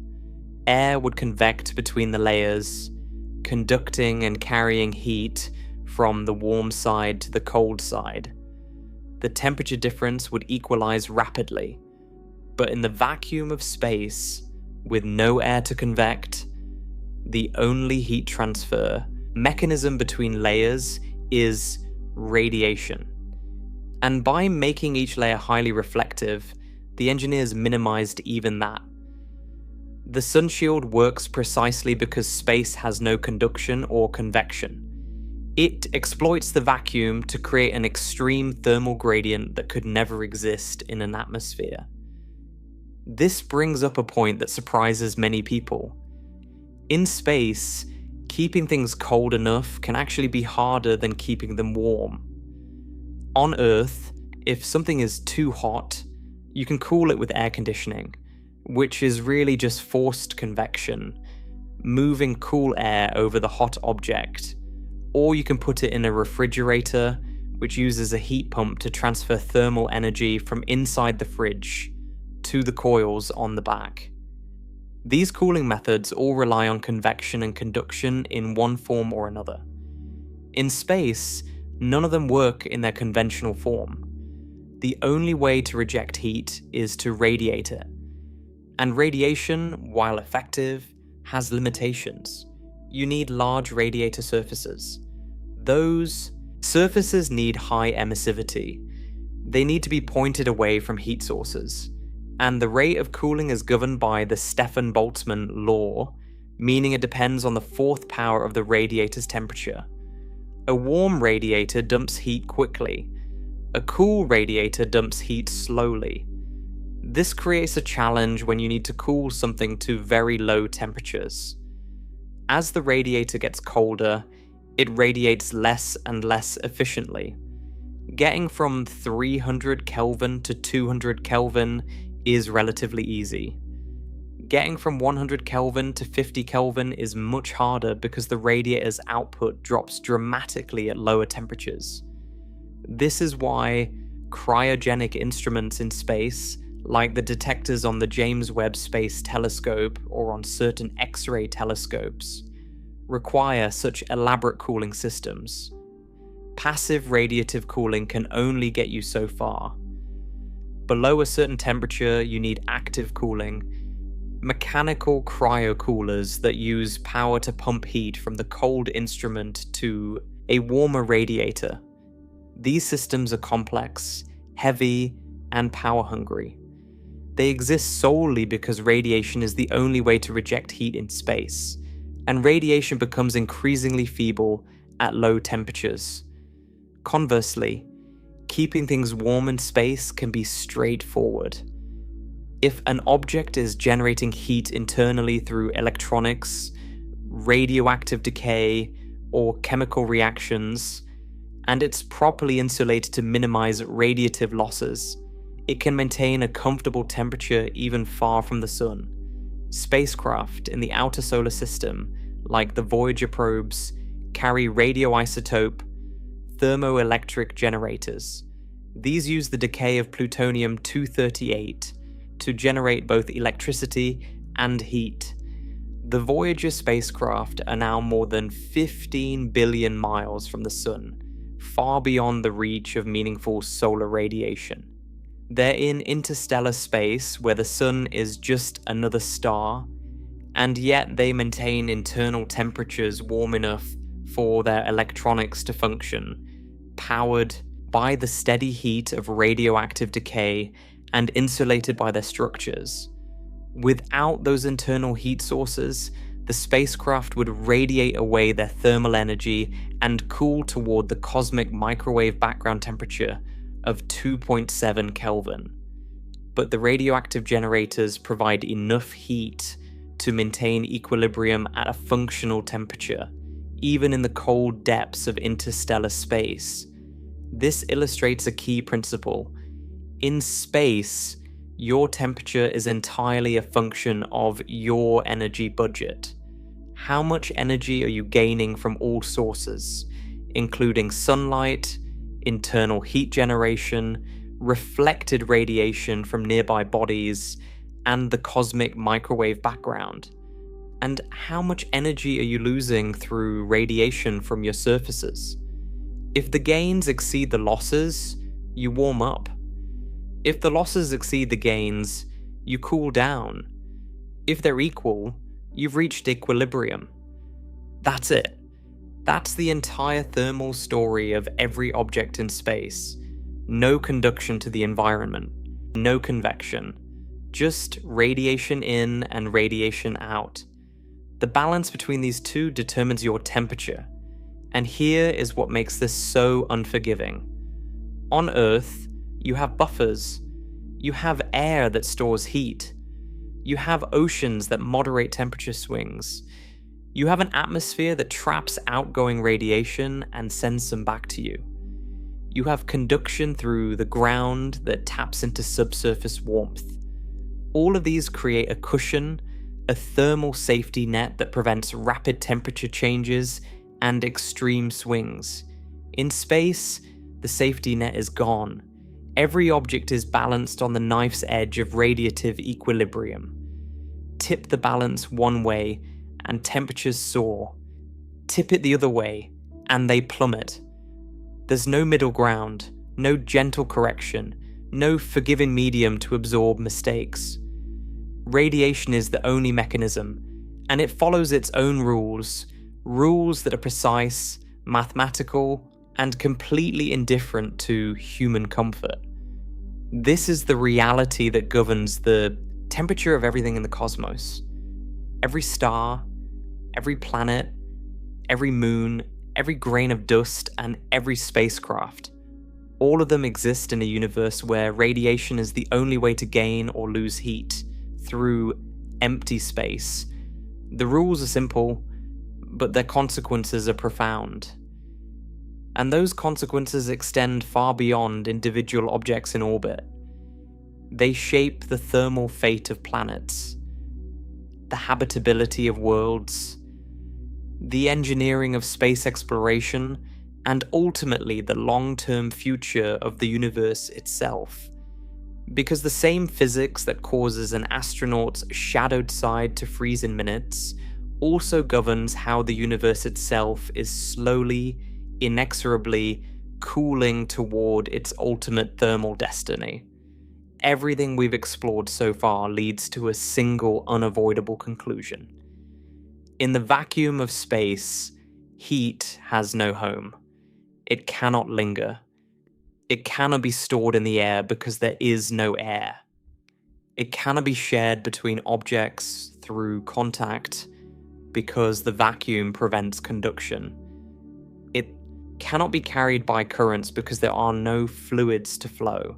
The only thing heat can do in space is radiate. And radiation, once emitted, travels outward at the speed of light and never comes back unless something absorbs it. This means that every object in the universe is engaged in a constant, silent battle to maintain its temperature.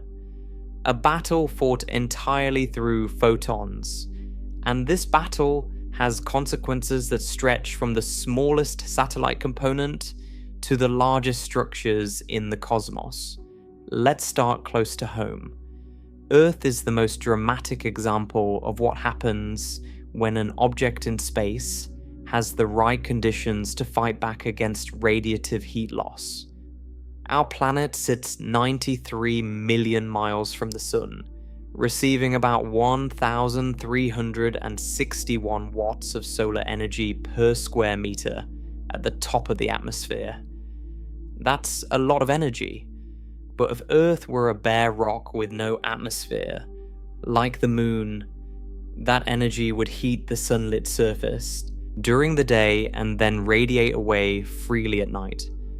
The average surface temperature of a bare Earth would be about minus 18 degrees Celsius, roughly 0 degrees Fahrenheit, well below freezing. The oceans would be frozen solid. Life as we know it would be impossible, but Earth is not a bare rock. It has an atmosphere, and that atmosphere changes everything. The atmosphere doesn't stop radiation from leaving Earth's surface. The surface still radiates infrared energy upward, just as it would without an atmosphere. But the atmosphere contains molecules that are transparent to incoming visible sunlight, yet opaque to outgoing infrared radiation. Water vapor, carbon dioxide, methane, nitrous oxide, and ozone all absorb infrared radiation at specific wavelengths. When these molecules absorb an infrared photon heading upward from the surface, they don't just hold onto that energy. They re-emit it in a random direction. Some goes upward, continuing towards space, but some goes back, down toward the surface. This downward re-emission is additional radiation hitting the surface on top of the direct sunlight. The surface receives energy from two sources instead of one. It gets direct solar radiation during the day, and it gets infrared radiation from the atmosphere both day and night. This additional energy input raises the surface temperature above what it would be without an atmosphere. This is the greenhouse effect, and it increases Earth's average temperature by about 33 degrees Celsius, from minus 18 to plus 15 degrees Celsius, roughly 59 degrees Fahrenheit. That 33-degree difference is the difference between a frozen wasteland and a living world. The greenhouse effect is not some exotic or controversial phenomenon. It's straightforward radiation physics. The same Stefan Boltzmann law that governs the temperature of asteroids and spacecraft governs Earth's temperature. The same rules of absorption and emission that determine how a satellite's thermal blanket works determine how Earth's atmosphere works. The only difference is scale. Earth's atmosphere is a natural thermal blanket, doing on a planetary scale what spacecraft engineers do on a much smaller scale with multi-layer insulation. It doesn't stop radiative heat loss entirely. Energy still escapes to space from the top of the atmosphere, but it slows the escape, creating a warmer equilibrium temperature at the surface. This is why the composition of Earth's atmosphere matters so much for the planet's temperature. If you increase the concentration of greenhouse gases, you make the atmosphere more opaque to outgoing infrared radiation. More infrared gets absorbed and re-emitted downward. The surface receives more radiation and warms up until a new equilibrium is reached, where the planet is again radiating enough energy from the top of its atmosphere to balance the incoming sunlight. If you decrease greenhouse gas concentrations, the atmosphere becomes more transparent to infrared. More escapes directly to space. The surface cools. The entire climate system of our planet, the temperatures we experience, the weather patterns we live with, the ice caps and deserts and tropical forests, all of it is fundamentally a consequence of how radiation interacts with the atmosphere. It all comes back to the physics of heat transfer in a universe where radiation is the only way energy crosses the vacuum. Every other planet and moon in the solar system tells a version of this same story. Mars has a thin atmosphere, mostly carbon dioxide, but at a surface pressure less than 1% of Earth's. The greenhouse effect on Mars is small, only about 5 degrees Celsius of warming. Without it, Mars would be even colder than it already is. The thin atmosphere provides some thermal buffering, but not much. Martian temperatures still swing dramatically between day and night and between equator and poles because there simply isn't enough atmospheric mass to store and redistribute heat effectively. Mars is a world where the radiative balance nearly mirrors that of an airless body. Almost, but not quite exposed to the full brutality of the vacuum. Venus is the nightmare scenario of greenhouse warming taken to its extreme. Its atmosphere is about 96% carbon dioxide, with a surface pressure 90 times greater than Earth's. The greenhouse effect on Venus raises the surface temperature by over 500 degrees Celsius above what it would be without an atmosphere. The surface bakes at about 465 degrees Celsius, roughly 870 degrees Fahrenheit. Hot enough to melt lead, hot enough to glow dull red if you could see the surface through the thick clouds. Venus receives less solar radiation per unit area than Mercury because it's farther from the Sun. Yet it's hotter than Mercury because its atmosphere traps almost all the outgoing infrared radiation. Mercury, with no atmosphere, can only hold onto heat through the thermal inertia of its rock. Venus holds onto heat through hundreds of kilometers of carbon dioxide that act as an almost impenetrable radiative blanket.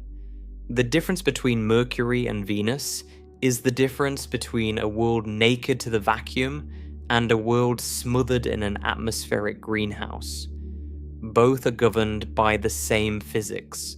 Both find their temperatures through the balance of absorbed and emitted radiation. But the outcomes are wildly different because of the presence or absence of an atmosphere. Titan, Saturn's largest moon, provides another fascinating case. Titan has a thick atmosphere, thicker than Earth's at its surface, composed mostly of nitrogen with a few percent methane. Methane on Titan plays a role similar to water on Earth. It exists as a gas in the atmosphere, as liquid in lakes and rivers on the surface, and possibly as ice.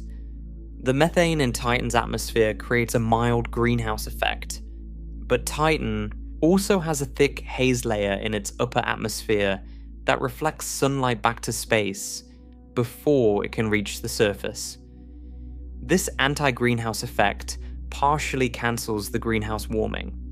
The result is a surface temperature of about 94 Kelvin, roughly minus 179 degrees Celsius. Cold beyond anything on Earth, but still above what a bare rock at Saturn's distance would be. Titan's atmosphere modifies its radiative balance in complex ways, both trapping outgoing infrared and reflecting incoming sunlight. The final temperature is the result of these competing effects. These examples show that the thermal story of every world in the solar system is fundamentally a radiation story. How much sunlight arrives, how much gets reflected, how much gets absorbed, how the atmosphere, if any, modifies the escape of infrared radiation. Every planetary temperature can be understood through these radiative processes. There are no exceptions. No world maintains its temperature through conduction or convection with the vacuum of space. Every world's heat ultimately arrives as radiation from the sun and departs as infrared radiation into the void. The atmosphere, if present, merely modifies the rate of departure. Now let's think about what all of this means for the universe as a whole, because the same physics that governs the temperature of a spacecraft or a planet also governs the thermal evolution of the entire cosmos. And the story it tells is one of inexorable cooling. The universe began hot, incredibly hot. In the first moments after the Big Bang, roughly 13.8 billion years ago, the universe was a seething plasma of fundamental particles at temperatures reaching trillions of degrees. There was no structure, no atoms, no stars, just an unimaginably dense, unimaginably hot soup of energy and matter expanding rapidly. As the universe expanded, it cooled. This is a direct consequence of thermodynamics. When a gas expands, it cools. The same principle that makes the air cold when it rushes out of a pressurized tire applies to the expanding universe on the grandest possible scale. The energy gets spread over a larger and larger volume, and the temperature drops. About 380,000 years after the Big Bang, the universe had cooled enough for atoms to form. Before this, the universe was opaque. Photons couldn't travel far without being absorbed and re-emitted by the dense plasma. But once atoms formed, the universe became transparent. Photons could suddenly travel freely through space without being absorbed. The radiation that filled the universe at that moment has been traveling through space ever since, stretching as the universe expands, its wavelength getting longer and its energy getting lower. Today, that radiation has cooled to a temperature of about 2.7 Kelvin. It fills the entire universe uniformly in every direction. This is the cosmic microwave background, the oldest light in the universe, the afterglow of creation. The cosmic microwave background is the floor. It's the lowest temperature that any object in the universe can reach through passive radiative cooling. If you took an object and placed it in the deepest void between galaxy clusters, far from any star, far from any source of heat, and just left it there, it would radiate away its thermal energy photon by photon. Its temperature would drop. It would get colder and colder, but it wouldn't reach absolute zero. It would eventually come into equilibrium with the cosmic microwave background at about 2.7 Kelvin. At that point, it would be absorbing cosmic microwave background photons at exactly the same rate it was emitting its own thermal radiation. The energy in would equal the energy out, and its temperature would stabilize at that cold, but not quite zero baseline. 2.7 Kelvin is cold. Unimaginably cold by human standards. It's about minus 450, 5 degrees Fahrenheit, only 2.7 degrees above the absolute lowest temperature possible. At this temperature, virtually all molecular motion has ceased. Gases have long since frozen solid. Chemical reactions have essentially stopped. It's a temperature of profound stillness, of near total thermal silence. But even this cold baseline is not permanent. The universe is still expanding, and that expansion is accelerating. As space stretches, the cosmic microwave background radiation stretches with it. The photons get longer in wavelength and lower in energy. The effective temperature of the cosmic microwave background is slowly dropping. Right now, it's 2.7 Kelvin. Billions of years from now, it will be lower. In the very far future, trillions of years from now, it will be a fraction of a degree above absolute zero. The floor keeps dropping, but it never quite reaches zero. Stars, which are currently the primary sources of heat in the universe, are temporary. They're burning through their nuclear fuel. Our sun has about 5 billion years of hydrogen fuel left. When it runs out, it will swell into a red giant, shed its outer layers, and leave behind a white dwarf, a dense, hot remnant that will slowly cool over billions of years, radiating its remaining heat into space, photon by photon. Other stars will follow the same pattern. the most massive stars have already burned through their fuel and exploded as supernovae. Medium-sized stars like the Sun will die over the next several billion years. The smaller stars, the red dwarfs, burn their fuel so slowly that they'll last for trillions of years. But eventually, even they will exhaust their hydrogen and fade. New stars are still forming from clouds of gas and dust in galaxies, but the raw material for star formation is finite. Galaxies are slowly using up their gas. The rate of star formation in the universe has been declining for billions of years. It peaked about 10 billion years ago and has been dropping ever since. In the far future, the supply of gas will be largely exhausted. Fewer and fewer new stars will form. The existing stars will burn out one by one. The universe will get darker and colder. In about 100 trillion years, give or take, the last stars will flicker out. The universe will enter what physicists call the degenerate era. The only objects left will be stellar remnants, white dwarfs slowly cooling, neutron stars slowly cooling, black holes slowly evaporating through Hawking radiation, a quantum mechanical process by which black holes emit particles and lose mass over unimaginably long timescales. The white dwarfs will cool over trillions upon trillions of years, radiating their remaining heat into space. They'll transition from white to yellow, to red, to brown, to black, becoming dark cold husks that emit no visible light. Their temperature will approach the ever-dropping cosmic microwave background, and they'll reach a state of near-perfect thermal equilibrium with their surroundings.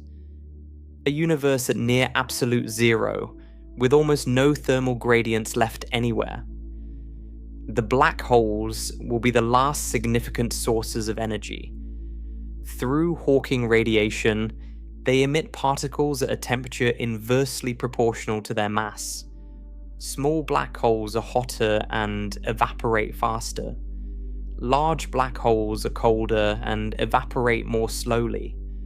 A black hole with the mass of our Sun would take about 10 to the 67 years to evaporate.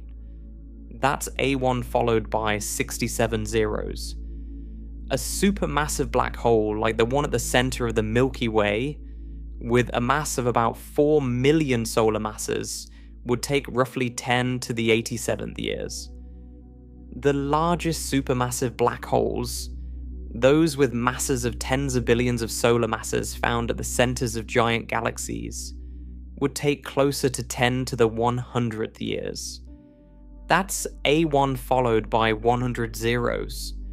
A timescale so vast that writing it out would require more zeros than there are atoms in the observable universe. That's a 1 followed by 100 zeros. A timescale so vast that writing it out would require more zeros than there are atoms in the observable universe. When the last black hole finally evaporates, the universe will contain nothing but a thin, cold gas of photons, neutrinos, electrons, and positrons spread across an inconceivably vast and still expanding space. The temperature will be so close to absolute zero that it's effectively indistinguishable from it. This is the heat death of the universe, not a dramatic explosion, not a violent end, just a slow, quiet cooling toward maximum entropy, toward a state where all energy is evenly distributed, where no thermal gradients exist, where no work can be done, where nothing happens because there's no energy difference to drive anything. This is the ultimate consequence of the physics we've been discussing tonight. Radiation carries energy away from hot objects and into the void. In space, nothing stops it. And over long enough time scales, cosmically long time scales far beyond anything humans can relate to, radiation will carry away all the heat in the universe. Every star's fire will be spent. Every warm object will have radiated its energy into the expanding void. The universe that began in unimaginable heat will end in unimaginable cold. Not because something took the heat away, but because radiation is relentless. Because the vacuum offers no resistance. And because the second law of thermodynamics demands that energy spreads out, disperses, and eventually reaches equilibrium. This is the cold truth at the heart of tonight's exploration. Nothing in space stays warm because space offers no mechanism to retain heat other than radiation. And radiation, by its very nature, carries energy away. It disperses it. It spreads it across the void. On Earth, we're sheltered from this reality by our atmosphere, by the thin layer of gas that traps outgoing. Radiation stores thermal energy and creates the warm, livable environment we call home. But step outside that atmosphere, into the vacuum that makes up the vast majority of the universe, and the harsh reality becomes clear. Heat doesn't last. It can't last.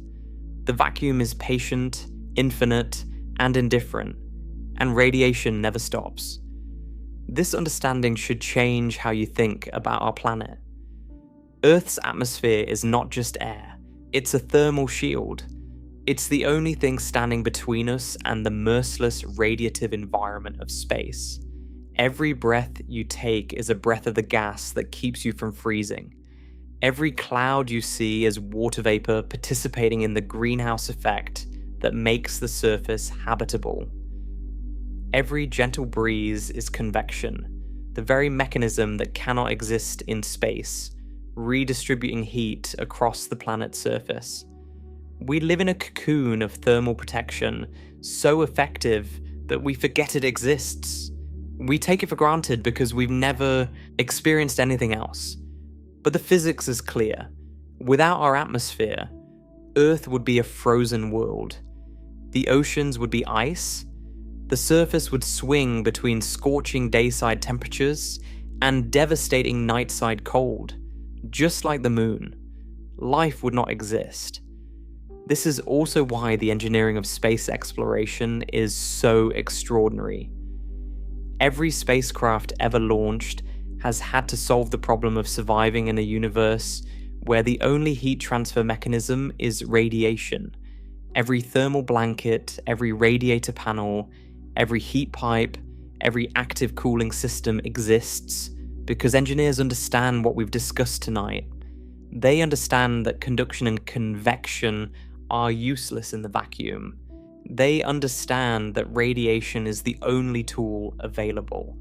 And they've learned to use that tool with remarkable precision, designing systems that control the flow of radiative energy to keep instruments and astronauts alive in an environment that is fundamentally hostile to warmth. The spacesuits astronauts wear on spacewalks are masterpieces of thermal engineering. They have multiple layers designed to control radiative heat transfer. The outer layer is white or reflective to minimize absorption of sunlight. Internal layers provide insulation to slow the loss of body heat.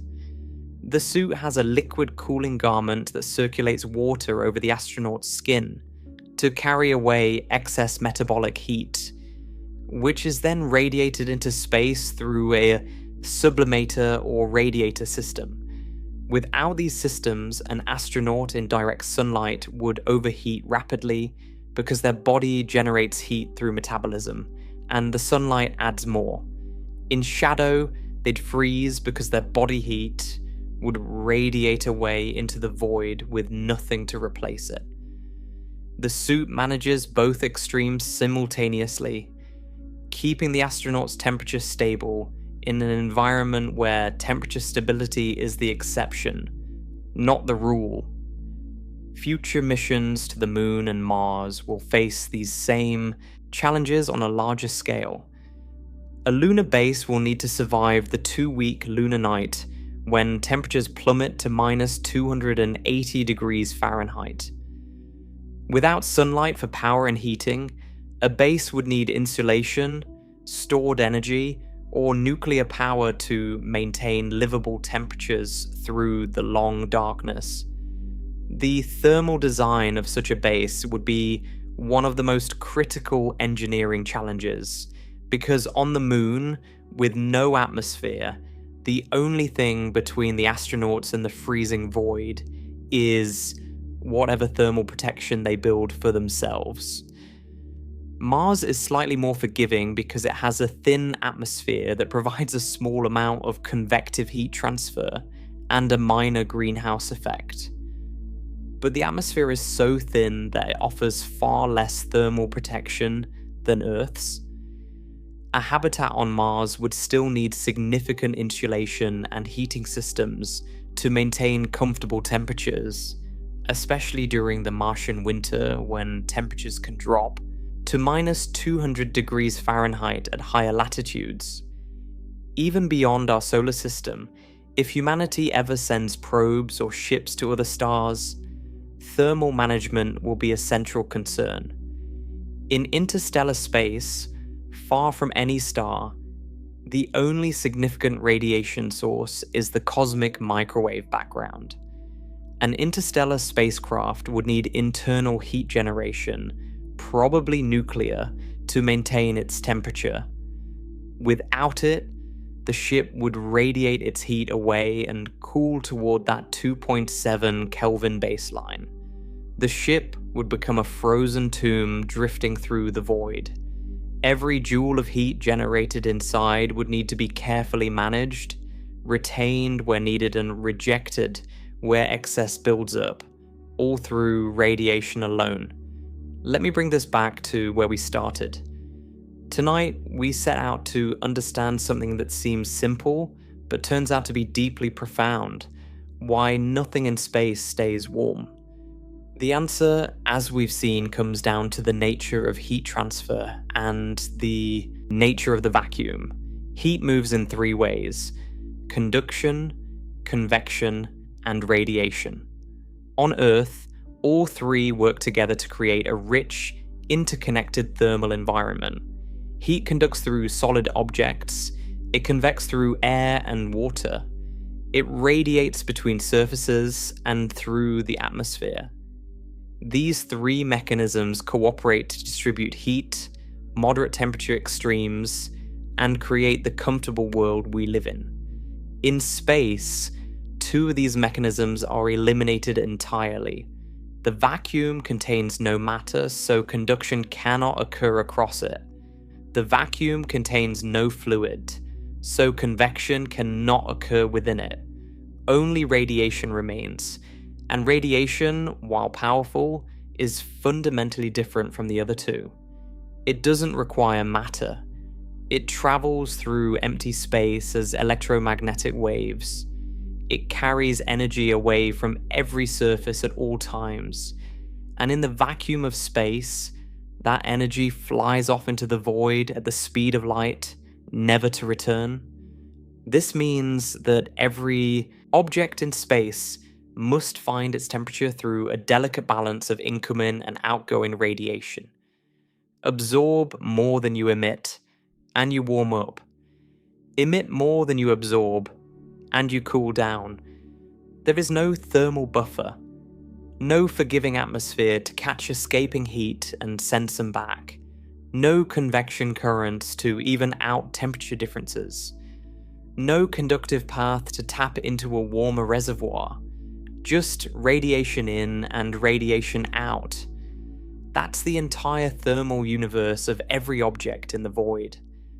This is why the moon's surface swings 500 degrees between day and night. This is why Mercury is not the hottest planet despite being closest to the sun. This is why Venus is a furnace despite being further away. This is why spacecraft need elaborate thermal control systems. This is why the James Webb Space Telescope can achieve temperatures close to absolute zero just by blocking the sun with a thin shield. This is why Earth's atmosphere is the most precious thing we have.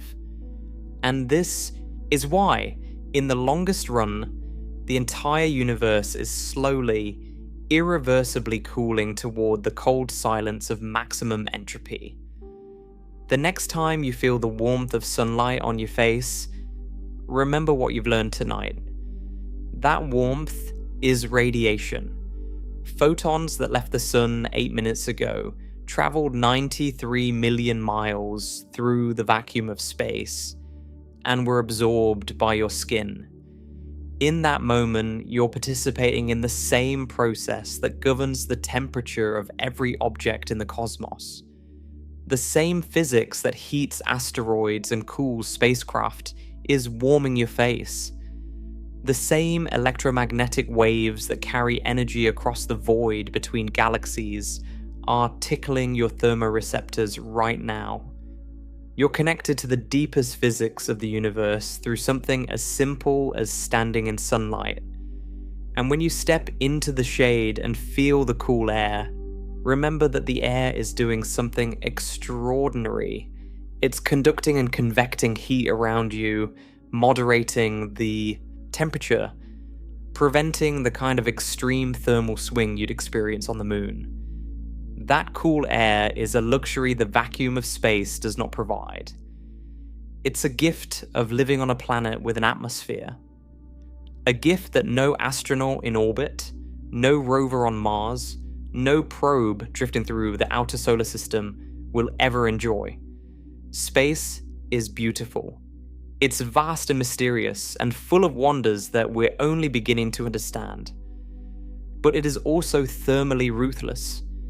It is a place where heat has no sanctuary, where warmth is borrowed, never permanent, where every object is constantly losing its thermal energy to the infinite void, photon by photon, moment by moment. The only thing that keeps anything warm in space is a constant supply of radiation to replace what's lost. When that supply is interrupted, when the sun sets, or the shadow falls, or the star burns out, the cooling begins. Immediately, relentlessly, with nothing to stop it. Nothing in space stays warm because the universe doesn't allow it. The vacuum is the ultimate cold. Not because it has a low temperature, but because it has no ability to hold heat at all. It's not cold in the way ice is cold. It's empty in a way that renders the very concept of retained warmth meaningless. And in that emptiness, radiation is the only voice, the only messenger, the only way energy can travel from one island of matter to another, across the vast silent ocean of nothing. That is the fundamental thermal truth of the cosmos. And now you understand it. Sleep well tonight in the warmth of your atmosphere. The universe outside is patient, vast, and very, very cold.